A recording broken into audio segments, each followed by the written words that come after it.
የሚያስረግም ኃጢአት ነው ማለት ነው። ጭራሹን ሙስሊሞች መጠጥ የሚባል ነገር አንቀርብም። ግን ወደ ክርስትናው ስመጣ የመጀመሪያ ሙግቴ የማቀርብላችሁ ምንድን ነው? ኢየሱስ ራሱ አስካሪ መጠጥ ይጠጣ ነበረ፣ ሰዎችንም ያጠጣ ነበረ።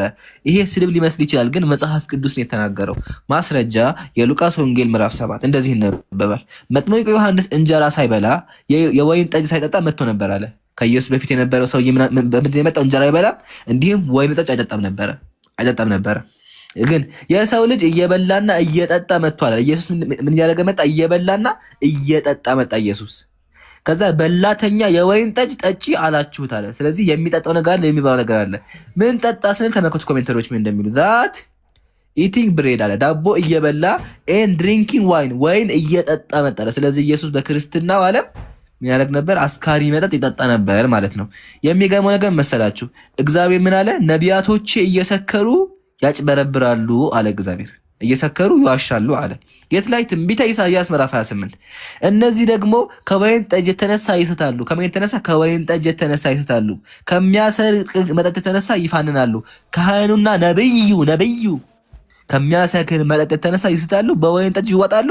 ከሚያሰክር መጠጥ የተነሳ ይፋንናሉ፣ በራእይም ይስታሉ አለ። ስለዚህ የእግዚአብሔር ነቢያት እየሰከሩ ሕግን ያሳስቱ ነበረ ማለት ነው። ስለዚህ ኢየሱስ ምን ያደርግ ነበረ? ጠጥቶ ነበር። ክርስቲያን አምላካችሁ እንዲህ ብሎ መጥፎ ነገር አይከለክልም፣ ለምንድን ነው የሚያደርገው የሚል የመጀመሪያ ሙግት አለኝ። ይሄ ላይ መልስ ካለ መልሱልን። ኢንሻአላህ ወንድሞች ቀጥሉ። ጀዛከላ ኢምራን። እናንተ እንዳይገርማችሁ ነው የሚለው አሁን ለምሳሌ የምትሏቸው ነቢያት ራሱ አትፈረስፕሊስ እየጠጡ የሚያሳስቱ ነበሩ ነው የሚለው። እስቲ ብሮ ምን ትላለህ በዚህ ዙሪያ? እስቲ መጀመሪያ ቪዲዮን ከፍ አድርግልኝና እስቲ እንዴት እንደሆነ እናያለን። አንዴ መጀመሪያ ከቪዲዮን ጀምር ከይቅርታ ጋር። እሺ። አሰላሙ አለይኩም ወራህመቱላህ። አይ ቴክስት በስቶበት ነው የሚሆነው ግን እሺ፣ ቀጥል። እሺ፣ ይሰማል? ኸይር ያ ጀማ መጀመሪያ ስካር ምን እንደሆነ ያልገባችሁ ሰዎች ካላችሁ አንድ ጊዜ እናሳያችሁ ብዬ ነው። እሺ ስካር ማለት እንደዚህ ራስን ስተህ እንደዚህ ሄደ ከግንብ ጋር የምትጋጭበት፣ ከዛ እንደዚህ ሄደ ትሮጥና በፊት እንደዚህ የምትደፋበት አንድ፣ ከዛ ደግሞ ቦክስ መለማመጃ ቦታ ሄደ ደግሞ ጽድት አድርገህ 100 ስትሞላ 1000 ስትሞላ ማለት ነው። እንደዚህ ማለት ነው። እንደዚህ ሄደ ትሞላዋለህ ማለት ነው። እና ኖርማሊ እነዚህ ስታይሎች የሚገኙት ይህንን ሁሉ ሰው እየበደለ ያለው ይኸው የመጽሐፉ ችግር ነው እንጂ መጽሐፉ ቢከለክል ኖሮ እንደዚህ አሁን ተመልከት ሰው ራሱን በዚህ ልክ ስቶ መከራውን በልቶ መቆምና መቀመጥ አቅቶት የሆነ ቦታ ራሱን መወርወሪያ ብቻ የሚፈልግበት አይነት ሁኔታ ስናይ በጣም አስቸጋሪ ነው። አሁን ተመልከት ይሄ ነገር ከየት ነው የመጣው ነው ጥያቄው። ጥያቄው ከየት ነው የመጣው ብለን ስንል ቀደም ኢምራን ያሳያችሁ ነው ቁርአናችን ላይ እንደዚህ አይነት ነገር አልহামዱሊላሂ ረቢል ዓለሚን ምንም የለም ማለት ነው። ተግባባን። ምክንያቱም እንደምታውቁት ነቢያት ሁሉ ለምሳሌ ምናልባት የጠየቀኝ ጥያቄ ነበር አህመድ፣ ጥያቄን አስታውሰኝና ከዛ ልጀምር ጥቅስ ላይ ከመግባቴ በፊት። ኢምራን ያቀረበልን ነገር ምንድነው? አዲስ ነገር እንዳይመስለን በቃ አይግራማችሁ እያለ ነው። ምንድነው አይግራማችሁ ያለው? ስካር የሚባለው ነገር በጣም የተመታ ነገር ነው። እስልምና በጣም ሲከለክለው ወላ ያስደነግጣል አከታከሉ ማለት ነው። ጠጫዋም ያንን ነገር የሚያዘጋጀውም ነገር ማለት ነው፣ ያንን ነገር የሚሰጠውም የሚጠቀመውም ነገር የተረገሙ ናቸው ብሏል አስፕረስፕሊስ ማለት ነው። እስልምና አስፕረስፕሊስ ያንን ነገር ራሱ በራሱ የተረገመ አድርጎ አላህ ይገልጸዋል። አላህ በዛ መልኩ ነው ነገሮችን የሚያስቀምጠው። ገብቷል። አሁን በዚህ የተረገመ ተግባር ውስጥ ነቢያትን እናገኛቸዋለን ነው የሚለው ኢምራን። በባይብል ላይ ነቢያት ያንን ነገር እየተጠቀሙ ራሳቸውን አልፎም ተርፎ ደግሞ ህዝቦችን ሲያሰቱ እንመለከታለን እና ነቢያትም አንድም ለህዝብ እንደመላካቸው ማለት ነው። ያንን ነገር አስመልክተዋል። ኢምሮ አያይዘህ የምትነግረን ነገር ካለ መጨምርልንስ ነገር ካለ እስቲ። ማሻአላህ በጣም የሚገርም ነው ኢምራን ያቀረበው እንግዲህ እስልምና ላይ እንዴት እንደሆነና እንግዲህ ይሄ ነገር በእስልምና ጠጪውም ተሸካሚውም አሸካሚውም ሁሉ የተከለከለበት ነው። እኛ እዚህ ባይብል ላይ ስንመጣ ግን የተአምር መጀመሪያ ሆኖ የምናገኘው አይ ቲንክ ኢምራን ይሄንን ነው አይደል? ካልተሳሳትኩኝ እንደዛ ነው አይደል? ምናልባት እኔ አላውቅም። እስቲ እንደዛ ካልሆነ እስቲ እንዲው ሉቃስ ወንጌል ምዕራፍ 2 ቁጥር 4 ላይ ምን አለ? ኢየሱስም አንቺ ሴት ከአንቺ ጋር ምን አለኝ አለና ጊዜ ገና አልደረሰም ማለት። ስለዚህ አሁን ጋኖች እንትን ብሏል። በቃ ኧረ እባክህ ጋኖች አልቀዋል፣ መጠጥ ጠፍቷል ቤት ውስጥ ስትለው እንግዲህ ጋኖቹን ውሃ ሙሏቸው አለ። እስከ አፋቸውም ሙሏቸው አላቸው። ከዛ እስከ አፋቸውም ሙሏቸው። ከዛ የመጨረሻ ላይ ምን አረገ? እንዳለ ወደ ወይን ጠጅ ቀየረላቸው። ከዛ በኋላ ከሰከሩም በኋላ ይላል። ተመልከቱ ያ ጀማ፣ ነቢይ ኢየሱስ ሰዎችን እንዲሰክሩ አደረገ። ኢየሱስ የሰዎች መስከር የመጀመሪያው ውጤት ነው። የመጀመሪያው ማለት ነው፣ የመጀመሪያው ውጤት። ስለዚህ ሰዎችን እንደዚህ ሆነው ሰክረው በየመንገዱ እንዲወላገዱ ያደረጋቸው አንደኛው እሱ ነው። ተግባባን? አንደኛው እሱ ነው። ስለዚህ አሁን የሰከረ ሰው ደግሞ ምንድነው ቅጣቱ የሚለውን እኔ ከአንዳችሁ ማየት ፈልጋለሁ። በባይብል ላይ የሚያሰክር መጠጥን የሚጠጣ ሰው ምን አይነት ችግር እንደሚያመጣበት መስማት ፈልጋለሁ። እስቲ መጀመሪያ ከእናንተ ልስማ። ቪዲዮ ለጊዜው አልከፍትም። እሺ ኢንሻአላህ ቀጥሉ።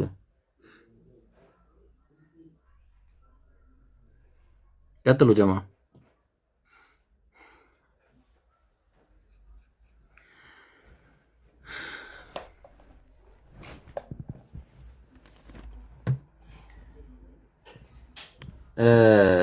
አህመድ በ9 አድርገው። እሺ እንትኑን 10 ሳይሆን በ9 ሲሆን አሪፍ ነው። ያስቸግራል ያለዛ አይ ቲንክ ይመስለኛል። ወላሂ ይገርማል። ሚዩት አድርጌ እያወራሁ ነው። አቤት። አይ እሺ፣ እንዴት ላድርግ? እንደዚህ አዎ፣ እንደሱ አድርግና ራስን ትልቁ ላይ አድርግና ሰው እየቀያየርክ አድርግ። እሺ፣ ካየኸው ዮሐንስ ወንጌል 2:10 ላይ ብሮ ወላ ተደንቋል ክርስቶስ አንተስ መልካውን የወይን ጠጅ እስካሁን አቆይተሃል አለው ይላል። ምን ያህል አስካሪ መጠጥ ቢያዘጋጅላቸው እንደሆነ ፈጣሪ ያሳይ። ሰካራም እስኪያደንቁ ድረስ ነው ክርስቶስ የመጀመሪያ ተአምር ባይብል ላይ የምናገኘውን በስካር ያደረገውና እስቲ በስካር ዙሪያ ኢምራን ያነሳለን ፖይንት አለ፣ ኢብሮም ያነሳለን ፖይንት አለ። ክርስቲያኖች በዚህ ዙሪያ ምን ትላላችሁ? ኢምራን ያነሳለን ፖይንት ምንድነው? አምላክ አትፈርስፕሌስ ነቢያት ራሱ ሲያስትበት ነቢያት ራሱ ሲስቱ እንደነበር ይተርክልናል። ነቢያት ከስካር የተነሳ ሲስቱ እንደነበረ ሲበላሹ እንደነበረ ነቢያት የሳቱ እንደሆነ ደግሞ አስቡት እንግዲህ ቀጥሎ የሚመጣውን ነገር። በዛው ልክ ደግሞ ሁለተኛው ፖይንት ደግሞ ክርስቲያኖች ራሳችሁ አምላክ ብላችሁ የምታስቧቸው አካላት ማለትም ዮሐንስ ወንጌል 2 ላይ የምናገኘው ታሪክ አለና አሰከራቸው ማለት ነው። ሰው ሁሉ አስቀድሞ መልካም ወይን ጠጅ ያቀርባል፣ ከሰከሩም በኋላ መናኛውን አንተስ መልካም ወይን ጠጅ እስካሁን አቆይተሃል አለው ይላል። ክርስቶስ በመጽሐፍ ቅዱስ ላይ የምናገኘው የመጀመሪያ ተአምሩም ደግሞ ስካር ላይ እንዲወድቁ ሰዎች ሲያደርግ እንመለከታለን ማለት ነው። እሺ ሮቤል አለ። ሰላም እንዴት ናቸው? አለው አለን አልሐምዱሊላህ። ይብሮ አለ ይብሮ አለ። አዎ አለው አስከተለው አለው፣ ግን የእሱን እየሰማው አይደለም ነው። ኦኬ የእሱን አልሰማውም። ከይቅርታ ጋር የሰማ ካለ ይቀጥል። እሺ ሮቤል ስካር በመጽሐፍ ቅዱስ እንዴት ነው? አህመድ ፍቀድልኝ፣ አንድ ጥያቄ አለኝ። እሺ ሮቤል ሰላም ብያለሁ። እንደዚህ ላድርግህና ይምሩ ወይ ደግሞ ካሜራ መፈከቻል እንትን ላድርገውና እኩል አድርገውና ሻለ ለታብታብ እንዲመች ሁለታችንም ጎን ለጎን አድርገን። እሺ ሮቤል ሰላም ብያለሁ።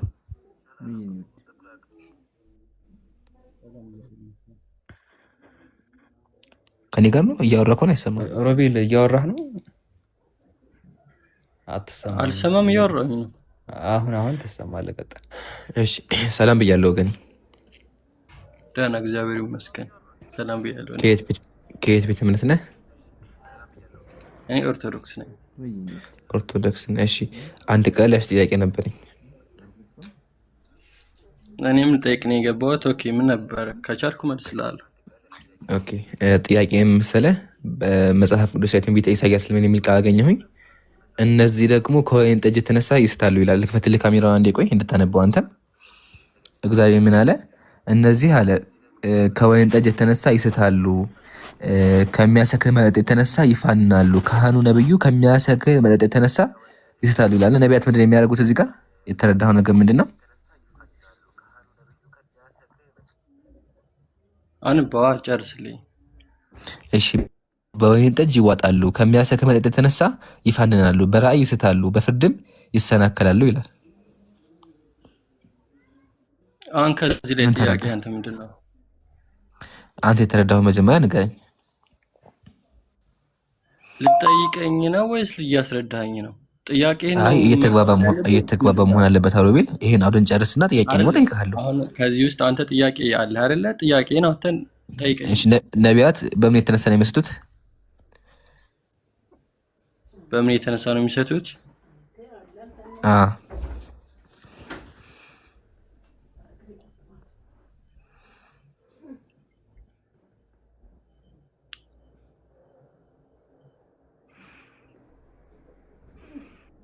ከምንድን ነው የሚስቱት? እንዴት ነው የሚስቱት? ይስታሉ ሲል ከምንድን ነው? እስቲ ይኸው እዚህ ጋር ምንድን ነው የሚለው?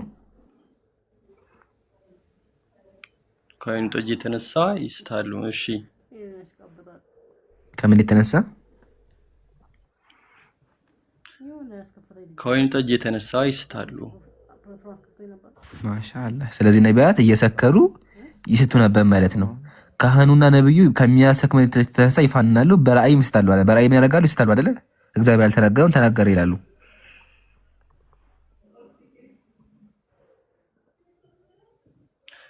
አሁን አንተ እያልክ ያለው ነቢያቶች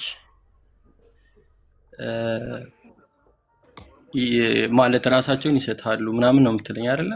ጥያቄ ምን መጽሐፉ ነው ያለው። ሁሉም ነቢያት ባይሆኑም ከነቢያት ከፊሎቹ እንደዚህ ያደርጉ ነበር ነው እያለ ያለው። ትክክል ነኝ? ነቢያቶች ሰው ናቸው። ኦኬ። ስለዚህ አሁን ሰው ሆኖ ግን ይሰክሩ ነበር አይደል? እግዚአብሔር ነቢያት የሆነ ነጻ ፍቃድ አለው። ሁሉም ሰው የራሱ የሆነ ነጻ ፍቃድ አለው። ኦኬ ኦኬ። ስለዚህ እነሱ ነጻ ፍቃዳቸውን ተጠቅመው ይሰክሩ ነበር።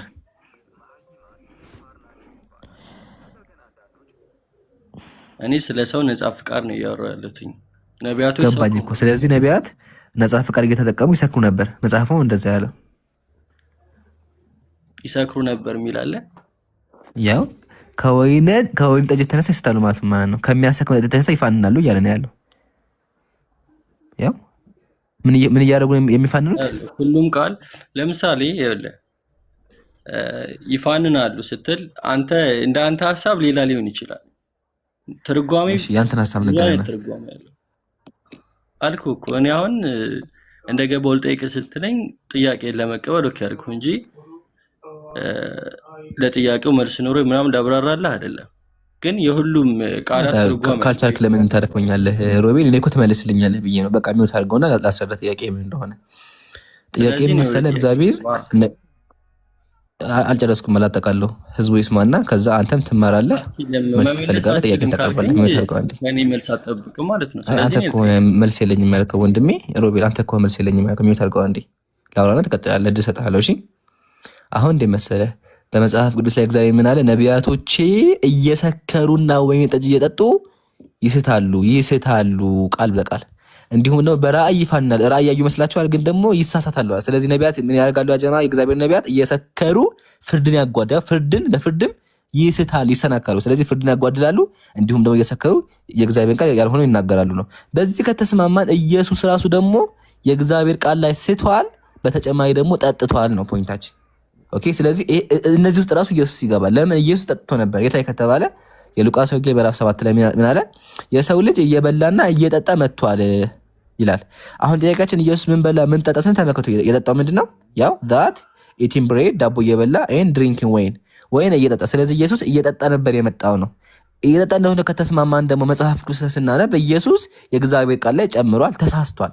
ኦኬ። እዚህ ጋር ይሰናካሉ እንዳለው ኢየሱስ ተሳስቶ ነበረ። የት ላይ ከተባለ ላሳይክና ይበቃል ማለት ነው። ያደማ ኢየሱስ ተሳስቶ ላሳያችሁ። ክራይስት ጂሰስ። ኦኬ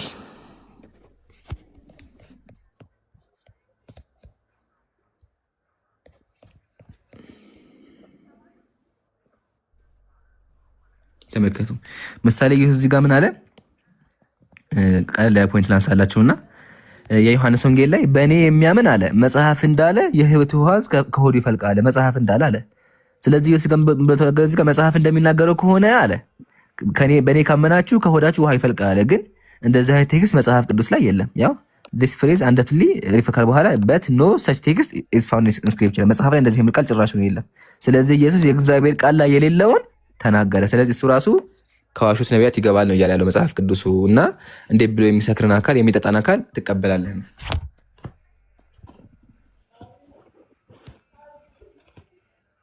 ሮቤል ምን ትላለህ?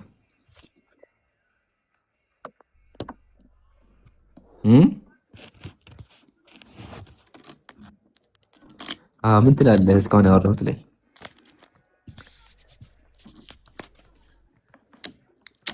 አልክ። ምን አልከኝ? ድገም ውስጥ አልሰማሁም ያልከው። በቃ ጠይቅ፣ ችግር የፈቀዱ ጠይቅ። በቃ ጥያቄ ከዛ ትወርዳለህ። ቀጥል።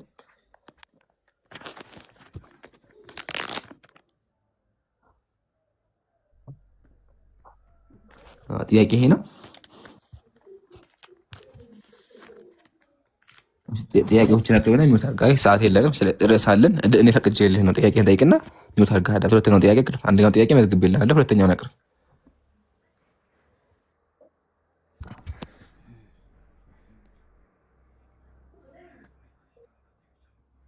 እሺ እሺ፣ ጥሩ ጥያቄ። አሁን አዳምጥ ማለት መልሱን ኢንሻአላህ። እሺ አንደኛ መልስ እስልምና ከነቢያት አስቀድሞ ነበር እንዴ ከተባለ አዎ ነበረ። ምሳሌ ቁርአን አምላካችን ምን አለ? ማካነ ኢብራሂሙ የኔ አይሰማም? የማን የማይሰማው ያለው ልንገራችሁ። ሁለት ጥያቄዎች አሉኝ ያለ። አንደኛው ጥያቄ ከእስልምና ወጣ ይገደል፣ ሁለተኛ ደግሞ እስልምና የነቢያት እምነት ነበር እንዴ ነው ያለኝ። እሺ ከሆነ ወደ መልሱ እንግባ። ይሰማችኋል አይደለ? ይሄ ድምጽ ኦኬ። እሺ ወደ መልሱ እንግባ። መጀመሪያ አዎ እስልምና በነቢያት ዘንድ ነበረ፣ ወይም ደግሞ ነቢያት ሙስሊም ነበሩ። ይህን ማን ነገረን? አምላካችን ነገረን። ኦኬ ቁርአን ላይ ምን አለ አምላካችን? ማካነ ኢብራሂሙ የሁድየ ወላ ነስራንያ ወላኪን ካነ ሐኒፈ ሙስሊማ። አብርሃም ይሁዳዊም ክርስቲያንም አልነበረም፣ ግን ሙስሊም ነበር ብሎ ያስቀምጣል። እንዲሁም ደግሞ ሙሳ ሙስሊም እንደነበረ ወአና አወል ሙስሊም በማለት ይናገራል። ስለዚህ ሙሳ ሙስሊም ነበር፣ ነቢያት በሙሉ ሙስሊም ነበሩ። ግን ሙስሊም ስነ ምንድን ነው ካለን አሁን ያለውን ሸሪዓ ይከተሉ ማለት አይደለም። አሁን ያለው መመሪያና በእነሱ ጊዜ ያለው መመሪያ ይለያያል። ታዲያ ሙስሊም ናቸው ስን የማፈልገን ነው ከተባለ አንዱን አምላክ የፈጠራቸውን የላካቸውን ነብይ ያደረጋቸውን አምላክ እሱም ብቻ ይገዙ ነበረ፣ ለእሱም ታዛዦች ነበሩ ማለት ነው። ይሄ ነው እስልምና። እስልምና ምን ትርጉሙ? አልኢስቲስላሙ ሊላሂ ቢልኢባዳ፣ ለአንድ አምላክ እጅና እግር ሰጥቶ እሱን ማምለክ ነው። ስለዚህ ነቢያትም አንዱን አምላክ ያመልኩ ነበር፣ ግን ህጋቸው ይለያይ ነበረ። አሁን ያለው ቁርአን አሁን ያለው መመሪያ እነሱ ጋር አልነበረም።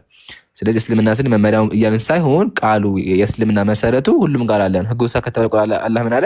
ሊኩሊን ጀዐልና ሚንኩም ሽርዐተን ወሚንሃጃ ወለው ሻአ አላሁ ለጀዐለኩም ኡመተን ዋሂዳ ይላል። ለሁላችሁም መመሪያና ህግ ሰጠናቸው። ስለዚህ አላህ ለሁሉም ህዝብ የራሱን መመሪያ ሰጥቶታል ነው። የኛ መመሪያ ደግሞ ቁርአን ነው። ጨረስን። ሁለተኛው ጥያቄ ከእስልምና የወጣ ይገደላል አልከው።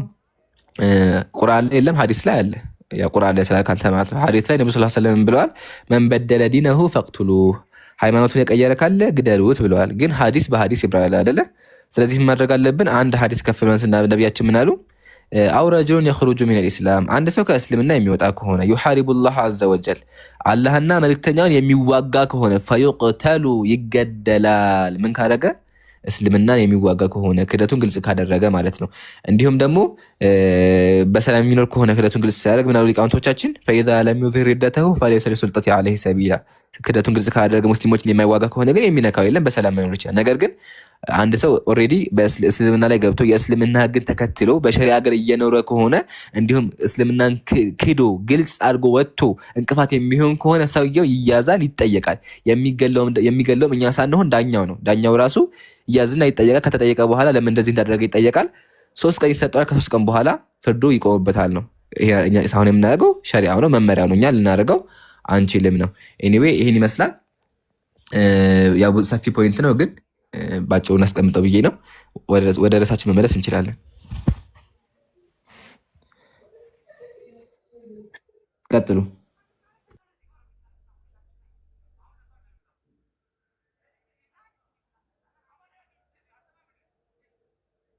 ወአለይኩም ሰላም።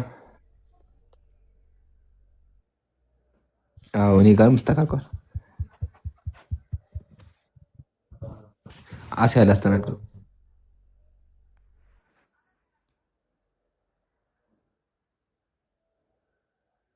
አይደለም። ስካር በመጽሐፍ ቅዱስ ነውና ልጁ ልጠይቅ ስል ፈቅጄለት ነው። ርዕስ አለን፣ ጥያቄ አንቀበልም። ጥያቄ በኋላ የምንቀበለው። ድምጽ ግን አይሰማም እያሉ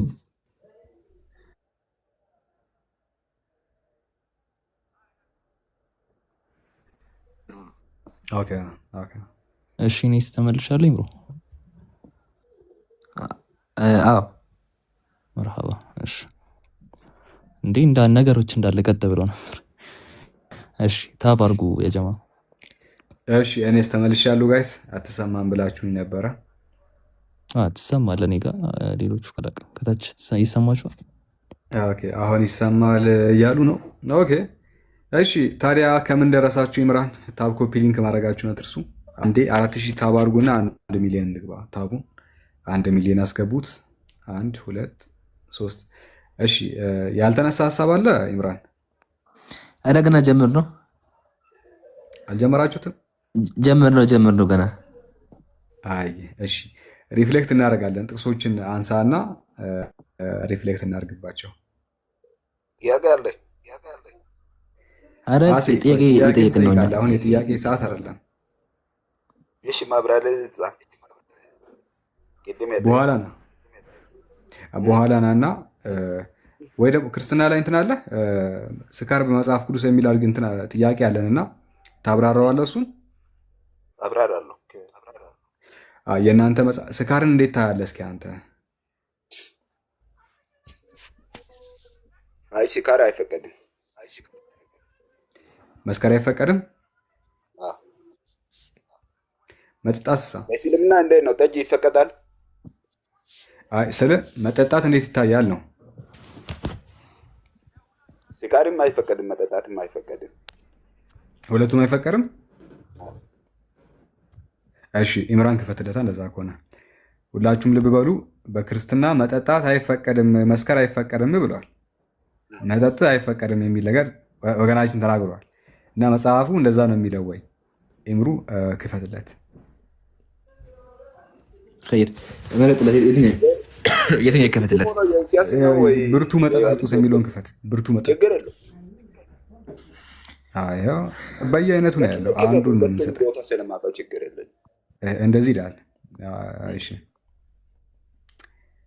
ቺርስ ይባባላሉ። እንደውም እዚህ ቦታ እንደዚህ ለመጽሐፈ ምሳሌ ነው አንተ እየፈለግከው የኢሳያስ ነው እዚህ ጋር ያለውን ለጥፋት መጽሐፈ ምሳሌ ምዕራፍ ስንት ዙም አድርግልኝ? 31 ቁጥር 6 ላይ ለጥፋት ለቀረበው ሰው ብርቱ መጠጥ ስጡት።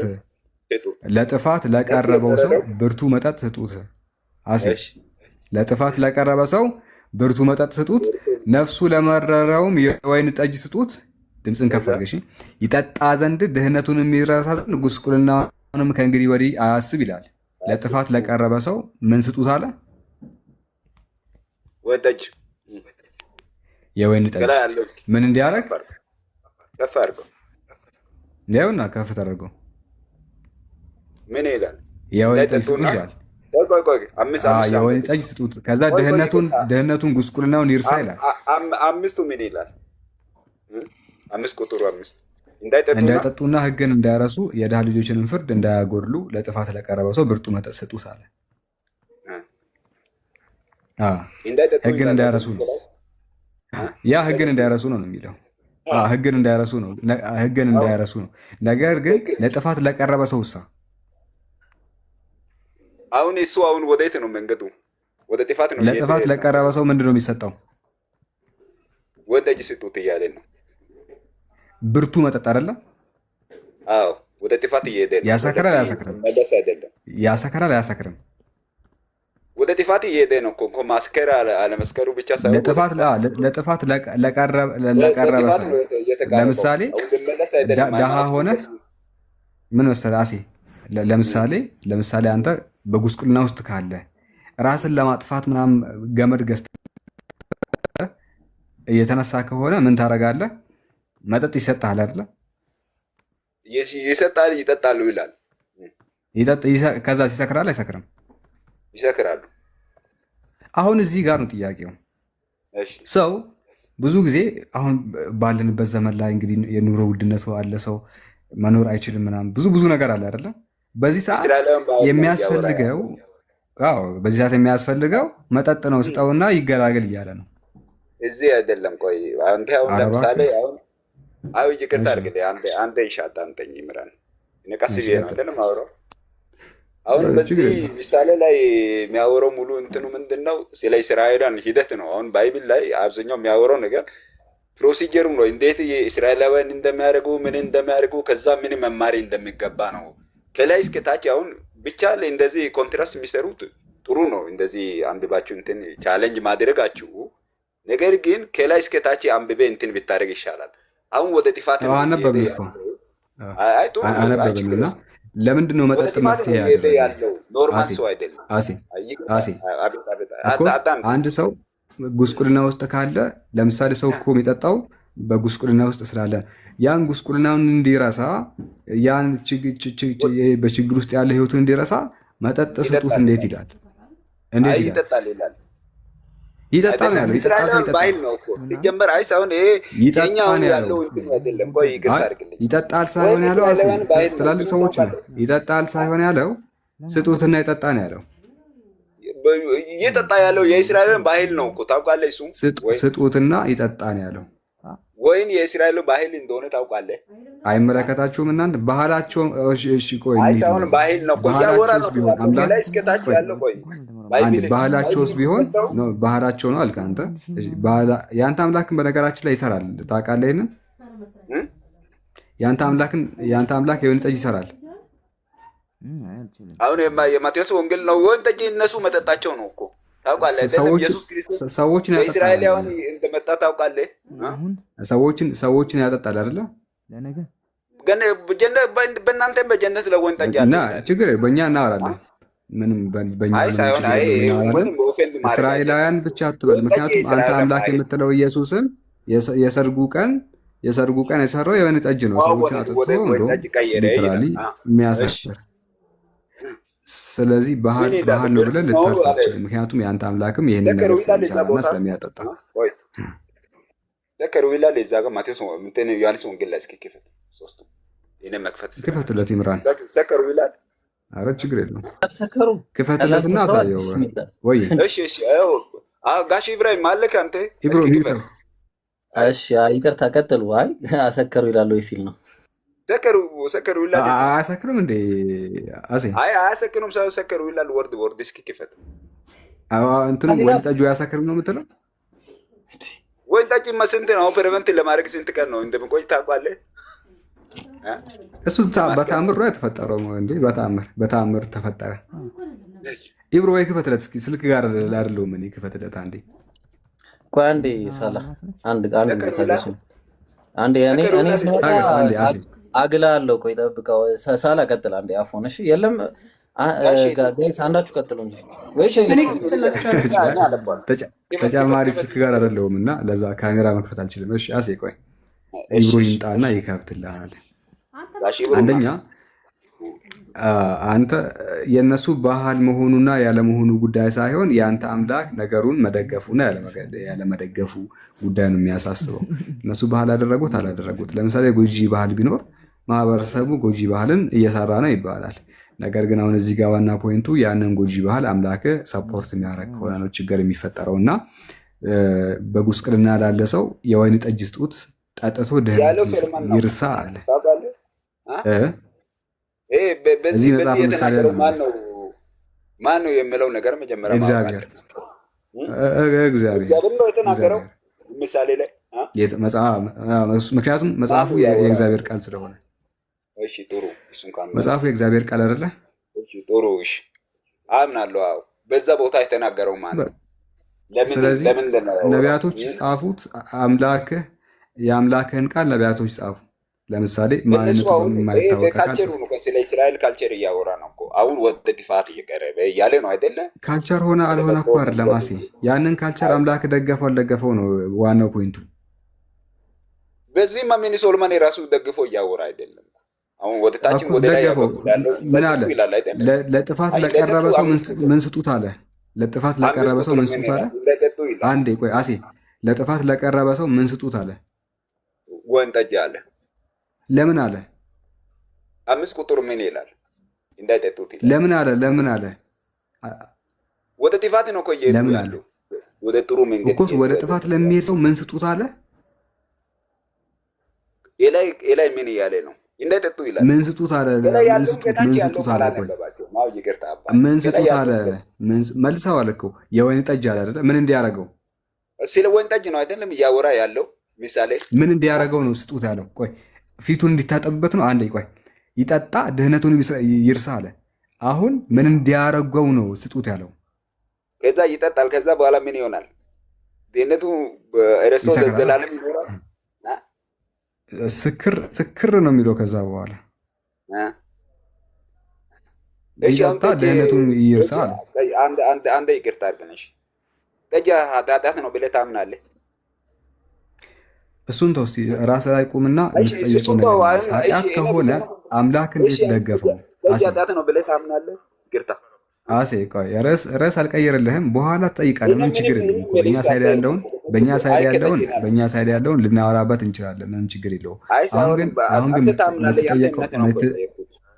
የምትጠየቀውን ነገር መልስ። አሁን እሺ የወይን ጠጅ ስጡት ድህነቱን የሚርሳ ከዛ ይጠጣል፣ ከዛ ይጠፋል እኮ ድህነቱን ይረሳል፣ ጉስቁልናውን ይርሳል። ከዛ በኋላ ወደ ጥፋት እየሄደ ነው እኮ ኖርማል ሰው አይደለም እኮ ያወራ ያለ እኮ ወደ ጥፋት እንዳይገባ እኮ ነው ስጡት ያለው። አንተ ምንድን ነው እንከው ወደ ጥፋት እንዳይሄድ ነው ሰውዬ። ወደ ጥፋት እየሄደ ያለ ሰው ቢኖር ራሱን ለመግደል ወይ የሆነ ጉስቁልና ውስጥ ያለ ሰው ቢኖር ይህንን ድህነቱን እንዲረሳ መጠጡን ስጡት እያለ እኮ ነው። ሰክሮ ከዛ በኋላ ይተዋል። አሁን ጥሩ መንገድ አማኝ ሲላማኝ ያወራ አይደለም እኮ ከላይ እስከታች። እንዴት ነው አንተ መጽሐፍ የምትረዳው? እስኪ አንዳችሁ ካሜራ ክፈቱለት ፕሊስ። አንዴ አውቃለሁ። ምሳሌ ነው አሁን ለምሳሌ እየካከኝ ስለሆነ መጽሐፈ ምሳሌ 31:6 ክፈችለት።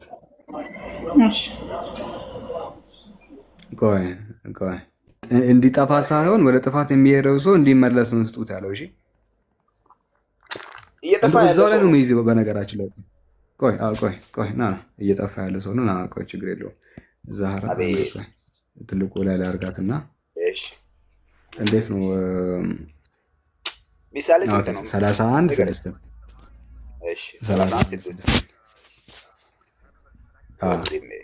ለጥፋት ለቀረበው ሰው ብርቱ መጠጥ ስጡት አለ። ምን ስጡት? ወዴት እየሄደ ያለው ነው? የዳኔ ያለው ሰው ነው። ለጥፋት የቀረበ ሰው ካለ ለሱ ስጡት አለ አይደለ? ከዛስ ነፍሱ ለመረረውም የወይን ጠጅ ስጡት። ነፍሱ ምን ላደረገው? የመረረው ኑሮ አናቱ ላይ ወጥቶ ለወጣ ሰው፣ የቤት ኪራይ መክፈል ላቃተው ሰው፣ ብዙ ነገር ዘይት አስቤዛ መግዛት ላልቻለ ሰው አውቁስ ምር ያለ ነፍሱ ለመረረው ሰው የወይን ጠጅ ስጡት አለ። የወይን ጠጁ መፍትሄ ነው አይደለም? ነፍሱ ለመረረው ሰው ምን መፍትሄ ነው? እየጠፋ ነው እኮ ያለው። ነፍሱ ለመረረው የወይን ጠጅ ስጡት ሲል እንደ መፍትሄ እያደረገ ያለው አባይ እየተመለሰ ያለው ሰው አይደለም። አንተ መፍትሄ ስጡት ያለው ለምንድን ነው? እሺ ስጡት ያለው ለምንድን ነው? ስጡት ያለው እየጠፋ ነው እኮ ያለው። ለምን ከላይ ለምን ስጡት አለ? እንዳይጠጡ ይላል። ኖርማል ከሆነ መጠጣት የለብህም። ለምን ስጡት አለ? ጥቅሙ ምንድን ነው? ቆይ ነፍሱ ለመረረው ሰው አይመለስም። እንዲጠፋ ነው ስጡት እያለ ያለው። ምን እያለ ነው አሁን የሚመለስ ኖርማል ሰው እንዲጠፋ ነው ወይ ስጡት ያለው? ስጡት ያለው ስንት ነው? ፖይንት ነው ንገረኝ እስኪ። 30 አንተ ገልብጠህ ነው የምትረዳው መጽሐፍህን። እንዲጠፋ መፍትሄ ነው እያደረገለት ያለው። ነፍስ ከመረረ እንደውም አንዴ አውጪው እዚሁ ጋር ዛራ እዚሁ ጋር ይጠጣ አለ። ይጠጣ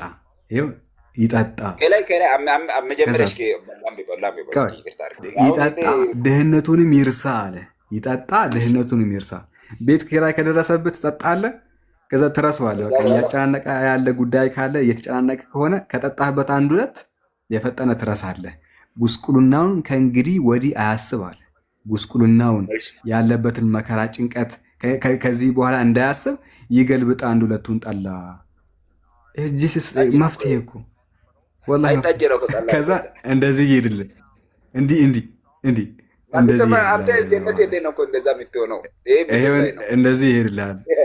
እንደዚህ ይሄድልሃል። ኢብሮ ምን ትለዋለህ? እስኪ ይሄ ልጅ አይ ቆይ እኔ በጣም ጥያቄ አለኝ። አሴ ጋሻሴ ጋሻሴ እንዴት ነህ? ጋሻሴ ሰላም ነህ? አቤት አቤት። ከአንተ ጋር እኔ በፖዚቲቭ ነው የማወራው። ሌላ ቤት ነው እንትን የሚሆነው እንጂ ችግር የለውም። ደህና ነኝ አልሐምዱሊላህ። እኔ የምለው ኑሮ ለመረረው ሰው ማለት ነው ኑሮ ለመረረው ሰው የሚሰጠው እንካ ብር ተለወጥ ወይ ደግሞ በቃ ቤትህ አይዞህ ቁጭ ብለህ ትመክረዋለህ ወይስ ብርቱ መጠጥ ሰጥተው ትቦ ውስጥ ግባ ነው የምትለው? የትኛው ነው የተሻለው? ትቦ ለትቦ ግባ ነው የምትለው? የትኛው ይሻላል? አሁን ጋሼ አንተ ታዳምጣለህ? ቆይ አንዴ ጋሻሴ የትኛው ነው የሚሻለው? ትቦ ለትቦ ግባ ነው ከዛ ብር ነጣ ነው ወይስ የትኛው ይሻላል? ይሄ አንድ እያወራ ያለው ስለ እስራኤልን ባህሪን ነው። ኧረ እኔ የኔ መልስልኝ መጀመሪያ እንዴ የኔ መልስልኝ። ያለህን ሁሉ ወጣ ሂድና ትቦ ለትቦ ግባ ከዛ ገደል ግባ። ልክ እንደዚህ ማለት ተመልከት። አሁን ተመልከት። ቆይ አንድ ጊዜ ቆይ አንዴ ይታያል። እንደዚህ ሰውዬ ሂድና በግንባር ከእንትን ጋር ከግንብ ጋር እንዲተጋጭ ከዛ ደግሞ እንዲሄደ ቆይ አንዴ እንዴ እንጨርስ እንጂ እንዲሄደ በፊትህ ሳርጋጥ እንደዚህ ከሚልና ምናልባት ደግሞ ቆይ ኧረ ቆይ ልጨርስ እንዴ ብር ይሰጥህና አይዞህ የኔ ወንድም አብሽር እቤት ግባና ቤተ መቅደስና ወደ ፈጣሪ ተመለስ ይሄን አርግ ያንን አርግ ይሄን አርግ የትኛው ይሻላል? የተሻለው የትኛው ነው? እስኪ ንገረኝ። ወደ ጥፋት የሄደ ሰው ወደ ጥፋት የሚሄደን ሰው ሂድ ግባ ገደል ግባ ነው የምትለው ወይስ መመለስ ነው ያለው? አይባልም። ከላይ አላነበብኩም እኮ አይደለም። ወደ ጥፋት ብራዘር ወደ ጥፋት እየሄደ ያለን ሰው ገደል ግባ ነው የምትለው?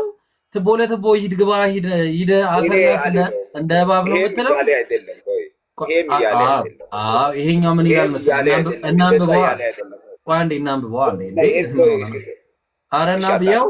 ይኸው ለዚህ ጋር ለጥፋት ለቀረበ ሰው ጥፋት ለምሳሌ ጥፋት የቀረበ ማለት ቀደም እንዳለ የቤት ክራይ ምን ይላል?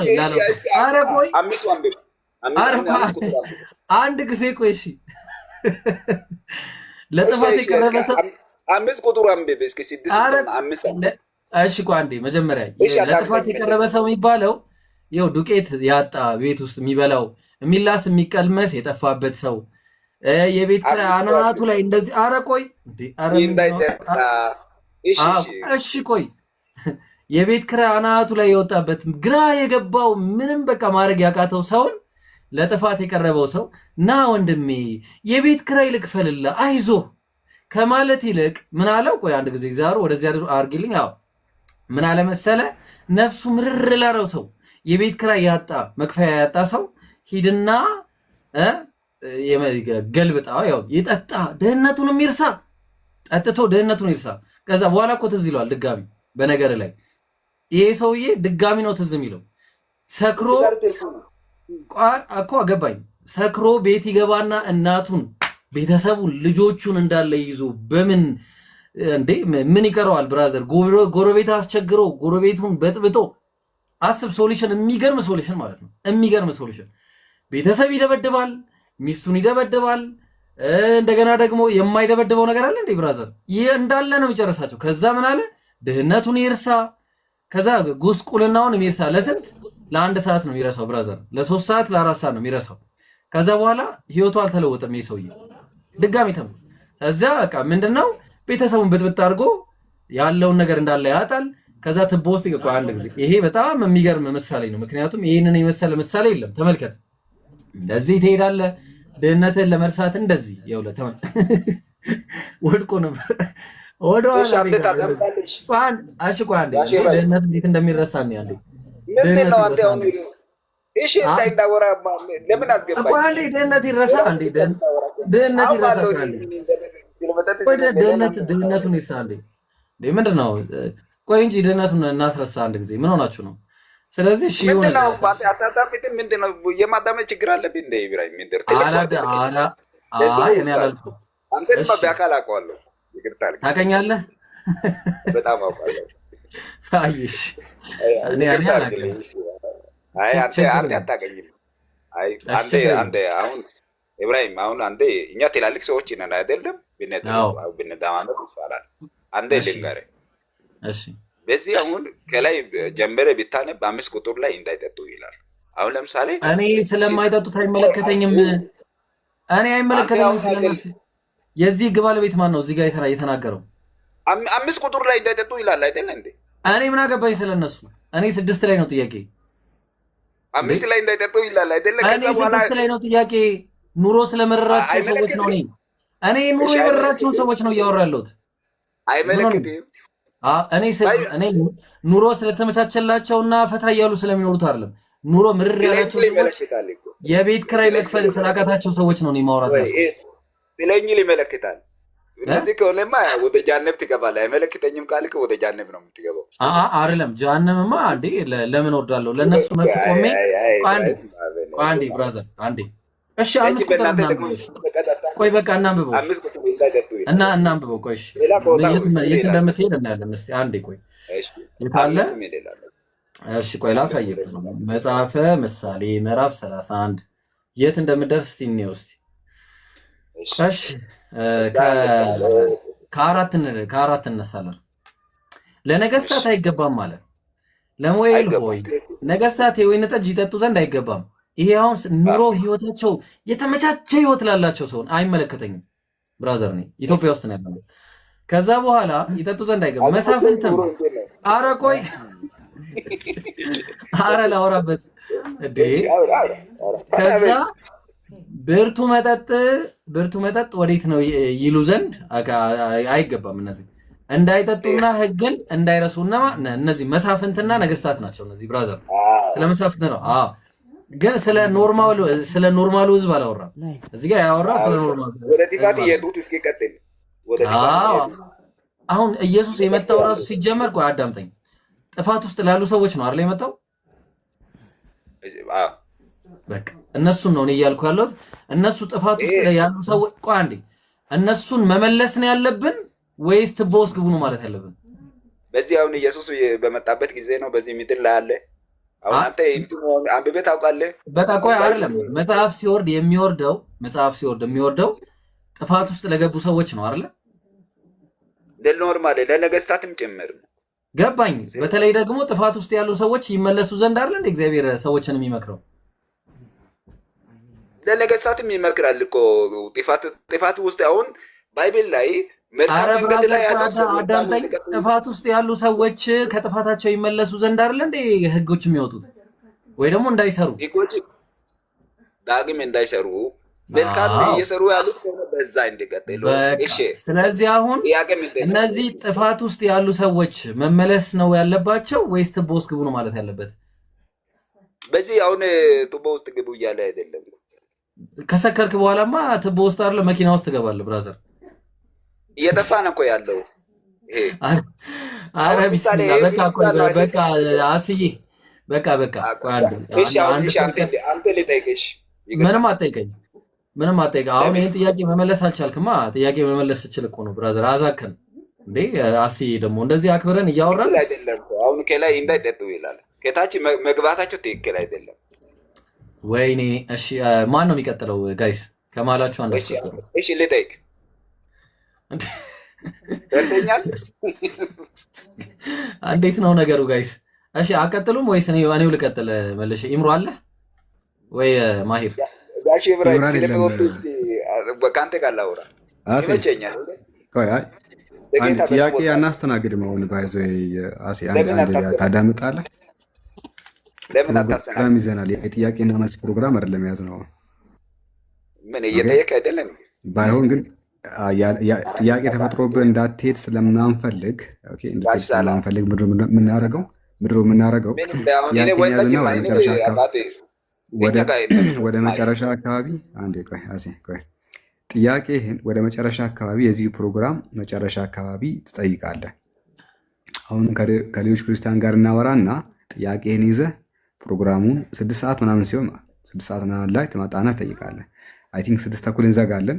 ስለዚህ 6 ሰዓት ላይ መጥተህ ጥያቄዎችን ልትጠይቅ ትችላለህ። አሁን ግን ፕሮግራም አለን፣ ጥያቄዎች አሉን። እነዚያን ጥያቄዎችን እየጠየቅን ነው።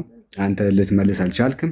ስለዚህ ሌላ ክርስቲያን ጠይቀን ከነሱ ጋር የምንማማር ይሆናል። ጥያቄህን አንተ የፕሮግራሙ መጨረሻ አካባቢ ትመጣና መጠየቅ ትችላለህ። ኦኬ ለዛ እናደርጋለን። እሺ አያሌ ስለ ጠጅ ጉዳይ ባታወሩ ይሻላል። ጀነት ሄዳችሁ ነው የሚጠጥ እኔ ቁርአን በእጄ ኢየሱስ ምን እንዳለ ታውቃለህ? ጥቅሱን ታወጣለታለህ ይብሮ እዛም ሄደን እንጠጣለን ያለው ብራዘር ኢየሱስ ራሱ ጽድቅ ታርጓለን የሚጠጣው። አንተ ምን ሆነ ነው? ይገለብጥ የለ እንዴ? ቆይ እናወጣለን። ምን ሆነ ነው? ቆይ እናወጣለን። እውነትህን ነው። እዛ ሄደን እንጠጣለን፣ ድቅድቅ ነው የምናደርገው ብሎልሃል። ቆይ አንዴ ይብሮ ያወጣልሃል። አንተ እስከዛ አስተናግረው ማያን አስተናግረው እዚህ ምድር ላይ አትጩ ይወጣልሃል። ጥቅስ ይወጣል። መንግስተ ሰማያት ውስጥ ሌላ ምንም ነገር አጠጣም ከሱ ውጪ። አንተ ትጠጣለህ እኮ ምንም አታመጣም። እሺ እኛ የምንጠጣው እንነግራለን። እኛ እኮ የምንጠጣው የማያሰክር ነው አይደለ? ማን ነው ተጠጣጅ ሆነ የማያሰክር? የእናንተ ቆይ አንዴ የእናንተ ብራዘር አንተ የምትጠጣው ግን ማለት ነው እንደዚህ አንገዳግዶ ከግንብ ጋር እንዲህ ቴስታ የሚያጋጭ ነው። ስለዚህ እሱን ነው የምናወጣለን። ሰው አስተናግድ ማነው ሳላ እስከዛ ሰው አስተናግድ የምድር እንትን ያልከው ሰማይ ላይ አትጩ። አንድ ጊዜ በቃ አትጩ። ይኸው ኢብሮ ሊያወጣ እስከምጠጣበት ድረስ ምናምን የሚለውን አውጣ። ሰርች አድርግና ለፍዙን። እሺ ታገስ። እሺ አሴ ታገስ፣ ምንም ችግር የለውም። ወደ ማያ እንሄዳለን። ሰላም ነው ማያ? ያው ለሳላ አዎ ይኸውና። እሺ ለአንብብ ታነባለህ? አንብብለት፣ ችግር የለውም። እሺ የማቴዎስ ወንጌል ወደ መጨረሻው አካባቢ ምን ይላል? ነገር ግን እላችኋለሁ፣ ምዕራፍ 26 ማቴዎስ 26 መጨረሻው ላይ ነገር ግን እላችኋለሁ፣ ይኸው ቁጥር 28 ላይ ነገር ግን እላችኋለሁ በአባቴ መንግስት ከእናንተ ጋር ከዚህ የወይን ፍሬ አዲሱን እስከምጠጣበት እስከዚያ ቀን ድረስ ከዛሬ ጀምሬ አልጠጣውም ይላል። በአባታችን መንግስት በመንግስተ ሰማያት ሄደን የወይን ጠጁን እስከምንጠጣበት ድረስ ዛሬ እኔ አልጠጣም ብሎ ይናገራል። ዛሬ ማጠጣው ሳላ ጥያቄ አለኝ። ይሄ መጠጥ ማለት ያኔ ሰዎችን አጠጥቶ ያሰከረበት ነው? እነዚህ የቅድም አንተ ያቀረብከው ይሄ ማለት ያሰከረው ማለት ነው። ከሰከሩም በኋላ እዚህ ጋር ሰው ሁሉ አስቀድሞ መልካሙን የወይን ጠጅ ማን ነው ያቀርባል። ከሰከሩም በኋላ መናኛውን ምናምን እያለ ይቀጥላል። ስለዚህ ይሄንን ነው ሳላ እያልክ ያለው? እስኪ ያረጋግጥልኝ እባክህ። ኤግዛክትሊ ይሄኛውን አልጠጣም፣ ነገ እዛ ሄደን ስለምንጠጣ አሁን አንጠጣም ነው። ስለዚህ ሰዎች ሲጠጣ የነበረው ራሱ ትጠጣለህ። እኛ የምንጠጣው አያሰክርም። አሴ እንዴት ነው አሁን?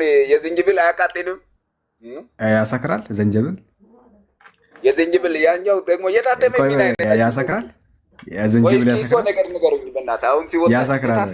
ቆይ ማስካል ላይ ነው የምናወራው። ያሰክራል። ምን ጠጅ? የዝንጅብል ዝንጅብል ያሰክራል። ጠጅማ ምን ፈርመንቴሽን ከተጀመረ ዝንጅብል ያልከው አንተ ነው። ያሰክራል እሱ። የዝንጅብል ጠጅማ ያሰክራል። እንዴት ማበራጃ ነው? ጠጅ የተባለው ስቁራ ላይ ያሰክራል። ጠጅ መቀላል ያሰክራል እንዴ? እስቲ ማስረጃ አምጣ። እዛ ጋ ጠጅ የተባለው ያሰክራል ላልከው ማስረጃ አምጣ። አሁን እስኪ ሱና 83:25 ክፈት። ያሰክራል የሚለውን አምጣ። እዛ ጋ ጠጅ የተባለው ያሰክራል የሚለውን አምጣ።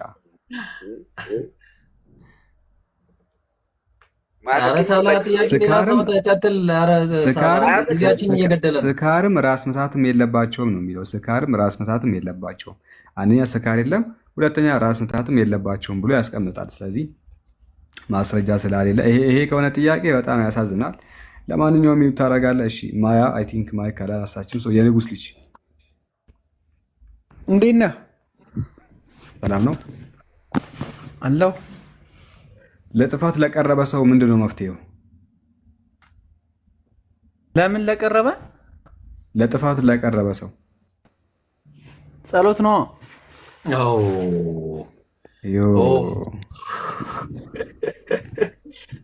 ቢሆን ጥሩ ነበረ። ምን ነው ሳክ? ሰርፕራይዝ አለና ሳላ ምንድነው የምትለው? ሲያናግረው ምንድነው መፍትሄው? መፍትሄው ምንድን ነው? እስቲ እንየው። እንደዚህ ይላል ቁጥር 6 መጽሐፈ ምሳሌ 31 ምሳሌ ነው። ቆይ አፎን እሺ 31 ይኸው እዚህ ጋር ይኸው ለጥፋት ለቀረበ ሰው ቁጥር 6 ላይ በአረንጓዴ የተጻፈው ለጥፋት ለቀረበው ሰው ብርቱ መጠጥ ስጡት፣ ነፍሱን ለመረረው ሰው የወይን ጠጅ ስጡት፣ ይጠጣ፣ ድህነቱንም ይርሳ፣ ጉስቁልናውን ከእንግዲህ ወዲህ አያስብ ይላል። ጸሎት ነው ወይስ መጠጥ ነው የሚሰጠው? ኖርማል ነው።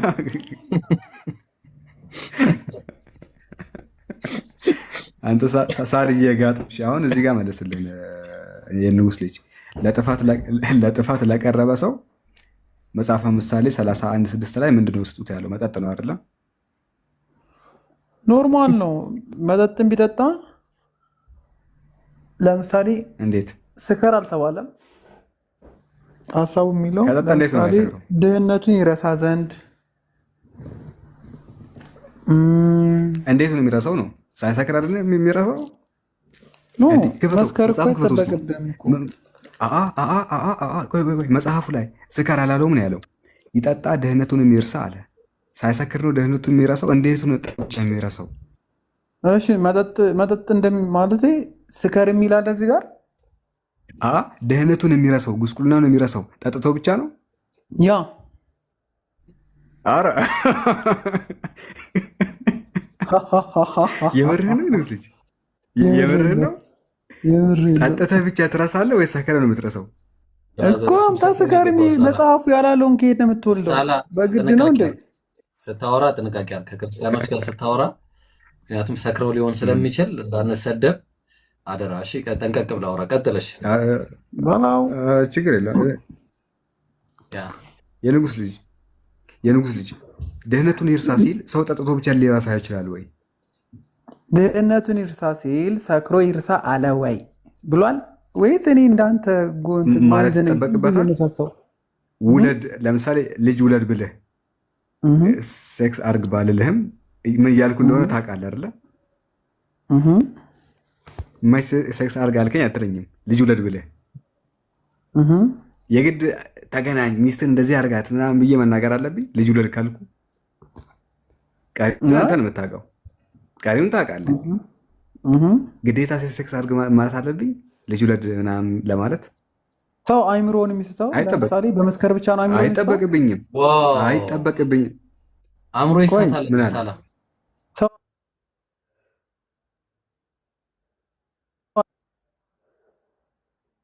ስማርት እኔ እንጃ አላውቀውም። አንተ ንገረኝ እሱን፣ እኔ ሰክሬ ስለማላውቅ። እኔም ሰክሬ አላውቅም። አንዴት አውቃለሁ ማለት እሺ፣ አሪፍ ጥሩ። እሺ ኢብሮ ምን ትለዋለህ እስኪ? የንጉስ ልጅ መጀመሪያ ሶሉሽኑ ላይ እናውራ። አይ የባልቴት ወሬ ነው የምናወራው። ታውቃለህ ኢብራሂም፣ ሚዲያ ላይ የተቀመጣችሁ አትመስሉም።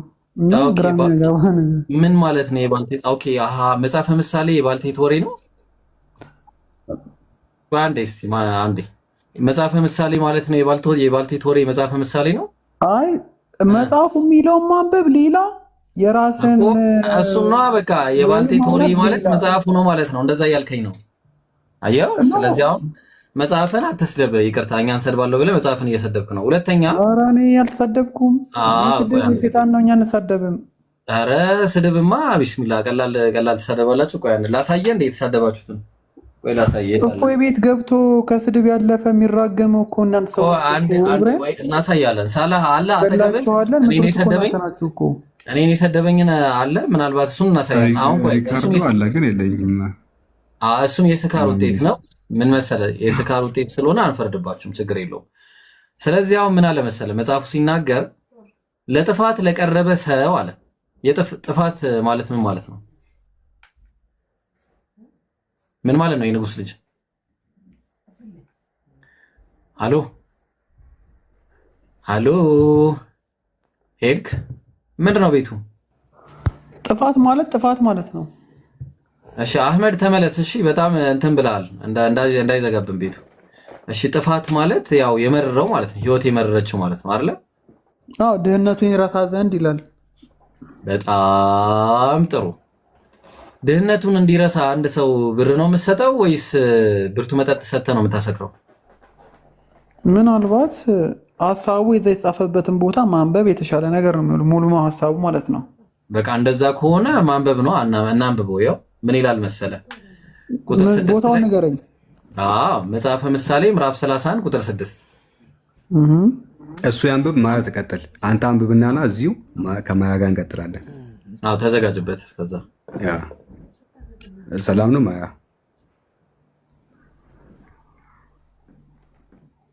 ማያ ሰው የለም። እስኪ ቆይ ክርስቲያን ላስገባ ከታች ካለ። አይ ማያ እኔን ረሳችሁኝ እያለች ነበርና ለማንኛውም አሁንም የለችም። ሌላ ክርስቲያን እስኪ አንተ እስክታነብ ድረስ እንግዲህ ለጥፋት ለቀረበ ሰው ኑሮ ለመረረ ሰው ውስኪ ስጠው ነው ያለው። ውስኪ ስጠው። ከዛ በኋላ ሰውየው ሄዶ ቱቦ ውስጥ ምንድን ነው ታዲያ እንትን እቺ በትንሽ ነገር የምትል አረቄ ድብን ያለ አረቄ እሱን ትሰጠዋለህ ብራዘር። ከዛ በኋላ ምንም ራሱን አያውቅል። ቤት ይገባል፣ መዶሻ ይይዛል፣ የሚስቱን አናት እንደዚህ ይዞ ጎረቤት ቤት ይገባል። እንዴ ቤት መግባት አይችልም። ለካ ቤትም አይደርስም። ቤት የሚገባው ጠዋት ነው።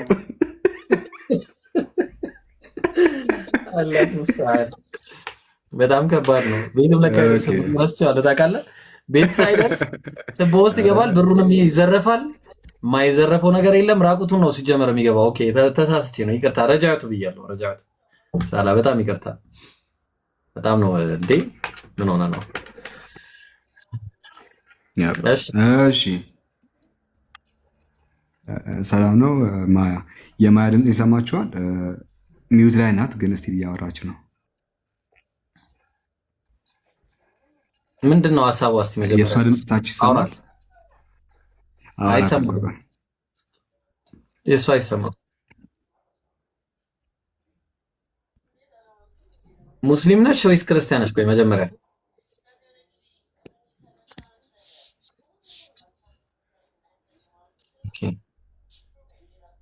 እሺ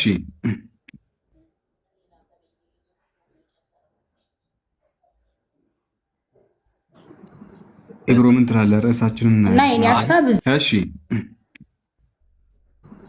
ኢብሮ ምን ትላለህ? ርዕሳችንን እና የኔ ሀሳብ እዚሁ ጋር ነው።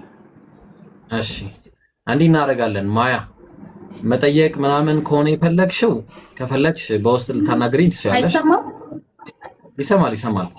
በውስጥ ልታናግሪኝ ትችላለሽ፣ ወይ ደግሞ ነገ ከሰዓት ልትመጪ ትችላለሽ። አይ ውይይት ሳይሆን ይሁን ገባኝ። አይ ማወቅ የምፈልገው ነገር አለኝና ለዛ ነው። ሳላ እናስተናግዳት አንድ ጊዜ እና ጥያቄን ማቅረብ እችላለሁ? በቃ እናስተናግዳት። ያ ችግር የለውም። ቀጥይ ማያ።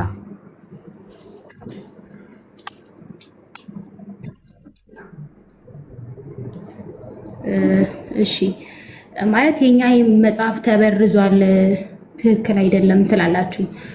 የእናንተ ሃይማኖት ትክክል መሆኑንም ማለት ለግንዛቤ ያክል ማለት ነው። እኔ ማለት የራሴ መጽሐፍ በጣም እንደተበረዘ ይናገራል። እናንተ ጋር ደግሞ የቱ ጋር ነው የኛ መጽሐፍ በጣም መበረዙን መጥፎ መሆኑን የምትነግሩን? ሲቀጥል ደግሞ ማሳየት ስለ እናንተ ሃይማኖት ደግሞ ምንም አላውቅም። ይሄ የመጨረሻ ነብይ የማውቀው በራሴ ሃይማኖት ኢሳ ብቻ ነው። ግን ሌላ ብቻ ነብይ እንዳለም እናንተ መጽሐፍ ላይ ይናገራል እና እንዴት ነው ማወቅ ፈልጋለሁ። የመጀመሪያው ጥያቄሽ እናንተ ጋር ቁርአናችሁ ነው መጽሐፍ ቅዱስ መበረዙን ያሳያል ወይ ነው? ሳላ በሙስሊም አካውንት ነው የገባሽው? መጀመሪያ እሱን ትንገረን እንዴ። ኦኬ ማያ ጠይቃት ይብሮ። አቤት።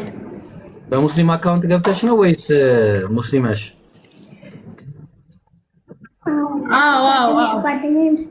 ጓደኛዬ ሙስሊም ናት። ስለእናንተ ሃይማኖት ስለራሴ ሃይማኖት በጣም ግልጽ አድርጋ የነገረችኝ ነው። ግን ይበልጥ ደግሞ እናንተ እንድትነግሩና የራሴን ሃይማኖት በጣም መጥፎ መጽሐፍ ላይ በቃ አይምሩ በቃ ሳላ ካለ አውራት እና አይምሩ የማይቀበል ማለት በቃ ሰው ልጅ ይሁን አይ ማያ ኦኬ አንድ ጊዜ ምንድነው አካውንቱ የሙስሊም ነው ወይስ እንዴት ነው? ማያ አዎ ነገረችኝ ነው እንደዛ ብላ ነገረችኝ። አካውንቱ ሙስሊም። እሺ እንደዛ ይቻላል፣ ችግር የለውም። እሺ የመጀመሪያው ጥያቄሽን ግን ወአለይኩም ሰላም ወራህመቱላህ። እኔ ጓደኛ አንድ ላይ ነው የምንኖረው። ኦኬ ግልጽ ነው። እሺ እንደዛ ከሆነ በጓደኛሽ አካውንት ከገባሽ ጥሩ ነው። እሺ አሁን ግልጽ ከሆነ እንደዚህ መቀጠል ይቻላል። ኦኬ ትልቁ ላይ አድርጉኝ አድሚኖች። ማያ የመጀመሪያውን ጥያቄሽን ግልጽ አድርጊ። የእናንተ ቁርአን መጽሐፍ ቅዱስ ተበርዟል ይላል ወይ ነው? እንደዛ ነው ጥያቄሽ? አይደለም። የክርስቲያን መጽሐፎች እኛውን አስተምሮ መጽሐፍ የሚያስተምሩ መጽሐፍ እንደተበረዘ ትክክለኛ እንዳልሆነ ትናገራላችሁ። ማስረጃ ትክክለኛው ማለት እንደተበረዘ የሚያሳይ ማለት ነው። የእናንተ ሃይማኖት ደግሞ ትክክል መሆኑ የኛ ሃይማኖት ትክክል ነው። ትክክለኛው መንገድ ይሄ ነው የምትሉ የቱ ጋር ነው? ኦኬ ገብቶኛል። ሰው የመጀመሪያው ጥያቄሽ መጽሐፍ ቅዱስ መበረዙን እንዴት እናውቃለን? ምንድነው ማስረጃው ለሚለው ይህን መጽሐፍ ሪኮመንድ አደረግሻለሁ። መጽሐፍ ቅዱስ መበረዙን የሚናገር መጽሐፍ ነው። በማስረጃ እንዴት እንደተበረዘ፣ እንዴት እንደተቀየረ፣ እንዴት እንደተለወጠ የሚናገር መጽሐፍ ነው። ሰማዕቱ ብራና ይባላል። ምናልባት ሳኡዲ ከሆንሽ ያለሽበት ቦታ ጅዳ አለ መውሰድ ትችላለሽ። ዱባይም ካለሽ ከቢዳይ፣ ኢትዮጵያም ካለሽ ደግሞ ሁሉም ቦታ አለ። ይህን ግዢና አንብቢ። ለማንኛውም አንድ ሁለት ምሳሌ ልስጥሽ። መጽሐፉን እስክታገኝ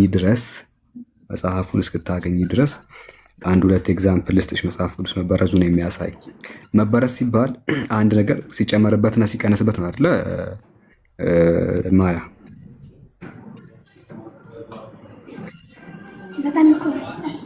አይደለ? የተሰማኝ ነገር ላይ አንድ ነገር ከተቆራረጣል። ኦኬ አሁንሳ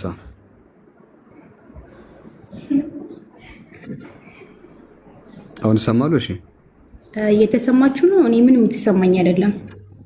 ያንተ ይሰማል? ሳላ የእሷ ይመስለኛል። ማያ